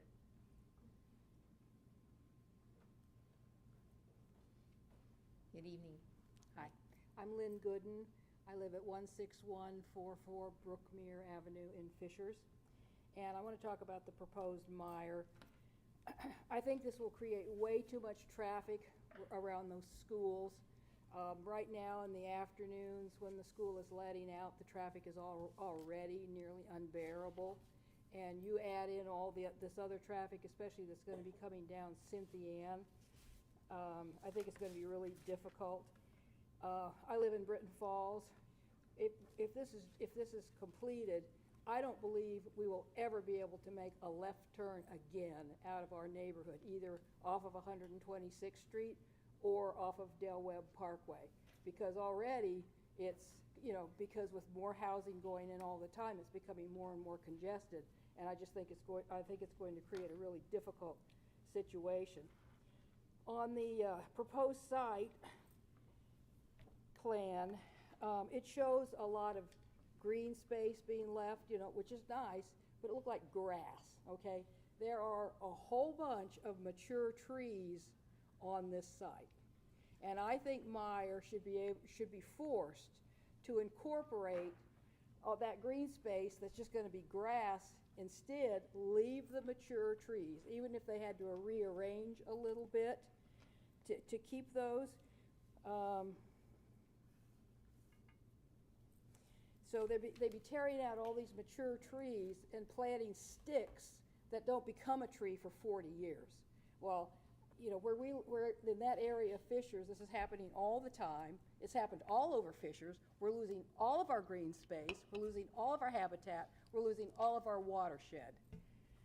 And I am, as most of you know, the head of the Liberty Bells, and I am a staunch Republican, but I want my area to be livable, and we are losing our livability. Who wants to live around nothing but vinyl villages and pavement? And that's what we are becoming on the east side of Fishers. And it's ugly, and it's becoming unbearable. Thank you. Thank you. Next person? John Bush. I live in Welshel Springs. I'm president of the HOAs Association. A lot of concern, as already people have said, about the size of the store. This is an increase from 60 to 70,000. We've already heard that the former Marsh store, which is a big store, it was less than that. So it's not a small neighborhood grocery store, it's a large store. Even though it's bigger, smaller rather than traditional Myers, it's still a very large store, and there's a big concern about the amount of traffic, particularly with the gas station. We don't know that the gas station is 24 hours, we don't know. A lot of light pollution, a lot of noise pollution, trucks refilling the gas station, trucks resupplying the large grocery store. So I think it's they're trying to present it as a small neighborhood store, but it's not really. It's a large grocery store. And there's going to be a lot more traffic. Cynthia Ann North is very narrow. Cynthia Ann South, which now goes through Welshel Springs, has become a speedway down to Florida Road. And I appreciate you talking about a traffic assessment, because I think that's very important. The developers said they've done the traffic count, but the traffic count is not really relevant right now because Grantham development is still being built. The other developments down Florida Road are still being built. The traffic count is going to go up dramatically without the Maya development. And with the Maya development, it's going to be even higher. So there's a lot of concerns, particularly the residents that are in Welshel Springs facing the development? Is there going to be berms? Is it going to be hidden? What the lighting going to be like during the night? Is it going to be like a Christmas tree all night? It's a lot of concerns about losing the sort of environmental nature of Welshel Springs. Great, thank you very much. Thank you. Please come up to the podium, state your name and address for the record. Hello, my name is Lillian Barkis. I live at 11886 Prominence Place in Welchell Springs. I'm here to advocate for my community and the future of my community as well. I do have concerns about the mire that has been presented. They said a lot. I also read a recent article about the Hy-Vee going in near Culver's. So that is would be three grocery stores within very close proximity to one another. They also mentioned the bikeability and walkability. There is no sort of development towards the west side of that mire, so I don't see how those trails are really even necessary or will be utilized because everyone else coming will go from the west side to enter through the park or through the schools. The other thing with my concern was the noise pollution from the gun range is already in existence, so the light pollution will be extra on top of that. So that raises some concerns about the livability of the neighborhood. The Welchell Springs has been marketed as a neighborhood with a lot of green space, with a lot of trails. I think that will decrease the really overall value of our neighborhoods. And then I also think with how close all those grocery stores are in proximity to one another, I think it would be best as far as accessibility, if we're talking about accessibility of groceries, right, that we move it further out east where there are less development, right, and then more people can come from the south side of Fishers to reach that. I also think that instead of a mire, because it does seem very corporate, right, in our neighborhood, that it would be a really great idea to bolster up the local economy as far as creating space for fresh food, fresh vegetables from local vendors. We have a really great farmers market that I would love to see happen all year round, and I think that that would be a really great place to have that sort of activity, being close to schools and parks. Thank you. Thank you very much. Thank you. Good evening. Please come up. Please state your name and address for the record. My name is Gerald Strom. I live in Welchel Springs, and I'm right across from the Schoolhouse Cafe, so I'll be looking at the Myers development. And the main thing I just want to say is, at that intersection of the traffic circle, 1,000 feet of Myers up Southeastern and 1,000 feet up Cynthia Ann, there are 9 entrances, 1 roundabout and 3 future entrances. That includes 2 for the schoolhouse, which is right by the circle. That's congested going in and out of there. There'll be 2 Myers entrances on Southeastern, 2 on Cynthia Ann. You got Cynthia Ann Park. You got the 2 school entrances with buses going in and out.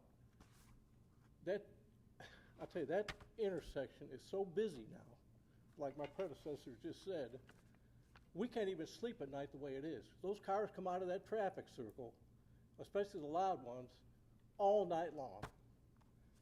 Now, the gas station right behind the schoolhouse, I just asked them if that's going to be a 24-hour gas station. They said no, but even if it's open till 11 o'clock, there's going to be cars going in and out of that all the time. Those neighbors will not be able to sleep there. They got kids trying to sleep. We talked about that gun. We got the gun range coming from one way. We'll have Myers, the cars going in and out of Myers coming the other way. It's going to be impossible to get any peace in that neighborhood. I asked them if they could build those berms bigger. They said they're at 4 feet now. Maybe they can build higher berms and bigger trees. That would help. But please look at that intersection and all those potentially, because on the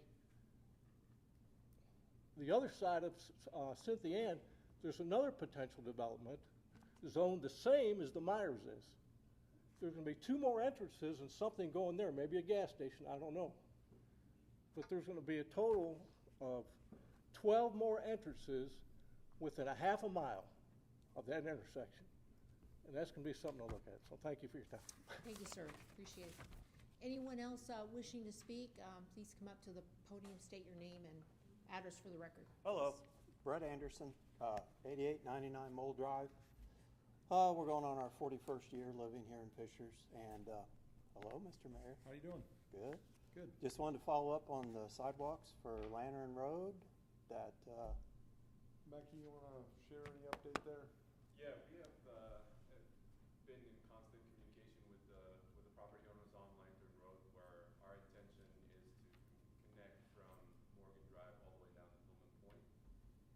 We first had to lay out where that sidewalk is going to be. Second of all, we had to talk to the property owners on getting that built on their property, getting easements and whatnot in order for us to go in there and build it. And third of all, we have to worry about how we're going to build it with all of those poles on the west side of Lantern Road. So a lot of these steps had to be done initially before we could go out there and construct it. But it is part of our plans for this year to hopefully get out there and build that temporary. I say temporary because a lot of those yeah, lots it's obvious it's temporary, but they're we got to have something. I mean, it's the Yep. the foot traffic's even worse than when we were over there looking. 100%. And But, so wheels are in motion, although they're not bulldozers out there, but all the pre-work that's Well, required. I rushed down the corner, I looked left and right, I saw some big equipment one day, but all they did was Yeah. knock down another house. Should have just paid that bulldozer, $50. If we for have it. to, Yeah, I'm yeah, more yeah. than willing to help Yeah. out, but No. the second, go ahead. Go ahead. Now, the second thing is, I noticed as pulling in here, there's a sign from the Fishers Police Department about the rolling stops. Now, I don't know, but around Ford Day Ray, that intersection there, Yeah. they don't even stop. I mean, maybe you could appropriate some money for signs and have the police sit there or something. I mean, I can get the California stop, but these people are not even, I don't think we're even tapping and going. So there you go. That's the two comments that I have. Appreciate it. Thank you for sir. your time. Thank you. Good evening. Hi, Doug. Doug Allman, 38-year resident. I was actually at the meeting when that property was rezoned, and it was rezoned as small shops, a strip mall type thing, and Jeff Clark rezoned his across the street there for a gas station. And I just think this is a bad fit to put that Myers in there. I mean, we're dropping a big box store in what is basically a residential and school area. And, things like Schoolhouse 7, that's a great asset. Everybody loves Schoolhouse 7. If we drop shops in there like that, I think there would be no problem. The traffic study today is not going to predict the traffic in the future. I think Brad sent an email to the county talking to Brad Davis about the traffic and 126th Street, which affects me because I own 2 properties on 126th Street. I fear that as roads need improved and widened, that they'll take frontages off of my properties. What's going on to the east with Madison County? Ingalls is on steroids, and they're right there at the county line. Got Fortville building things, new apartments there south. Myers is going to be a magnet, and so it's going to draw. We're not going to have a wall there. It's going to draw people from all over to this area, as well as Fishers. So Fishers doesn't have control of that. It's going to happen, and so that traffic is going to come from that area as well, and that's deeply concerning to me as what that looks like. I've talked to people from the schools. There's future plans to build another school next to the elementary school, and they were taken aback. They didn't know about this. There hadn't been any communication. I think there has since been communication. Cars line up in the morning, cars line up in the evening out there on Cynthia Road. It's a concern, and again, this just doesn't fit. I mean, I think all that area would love some small shops or things that close at night, but you got the park there, you got the schools there. It's a nice area. Again, I've lived there for 38 years. But this big box store just does not fit there, and I would ask you to consider that. the council to consider that. I would invite you out to look at that area. I think, Brad obviously lives out there, but we're still dealing with county roads. There hasn't been a new road built in Fall Creek since I've lived there. I don't even know. I would still appeal to the mayor to put 126th Street through.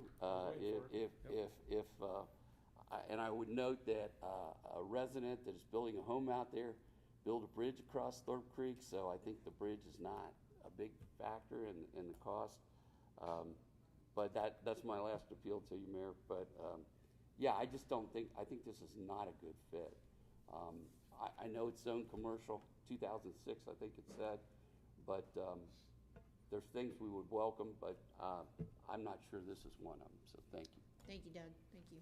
Is there anyone else wishing to speak? We have one more person.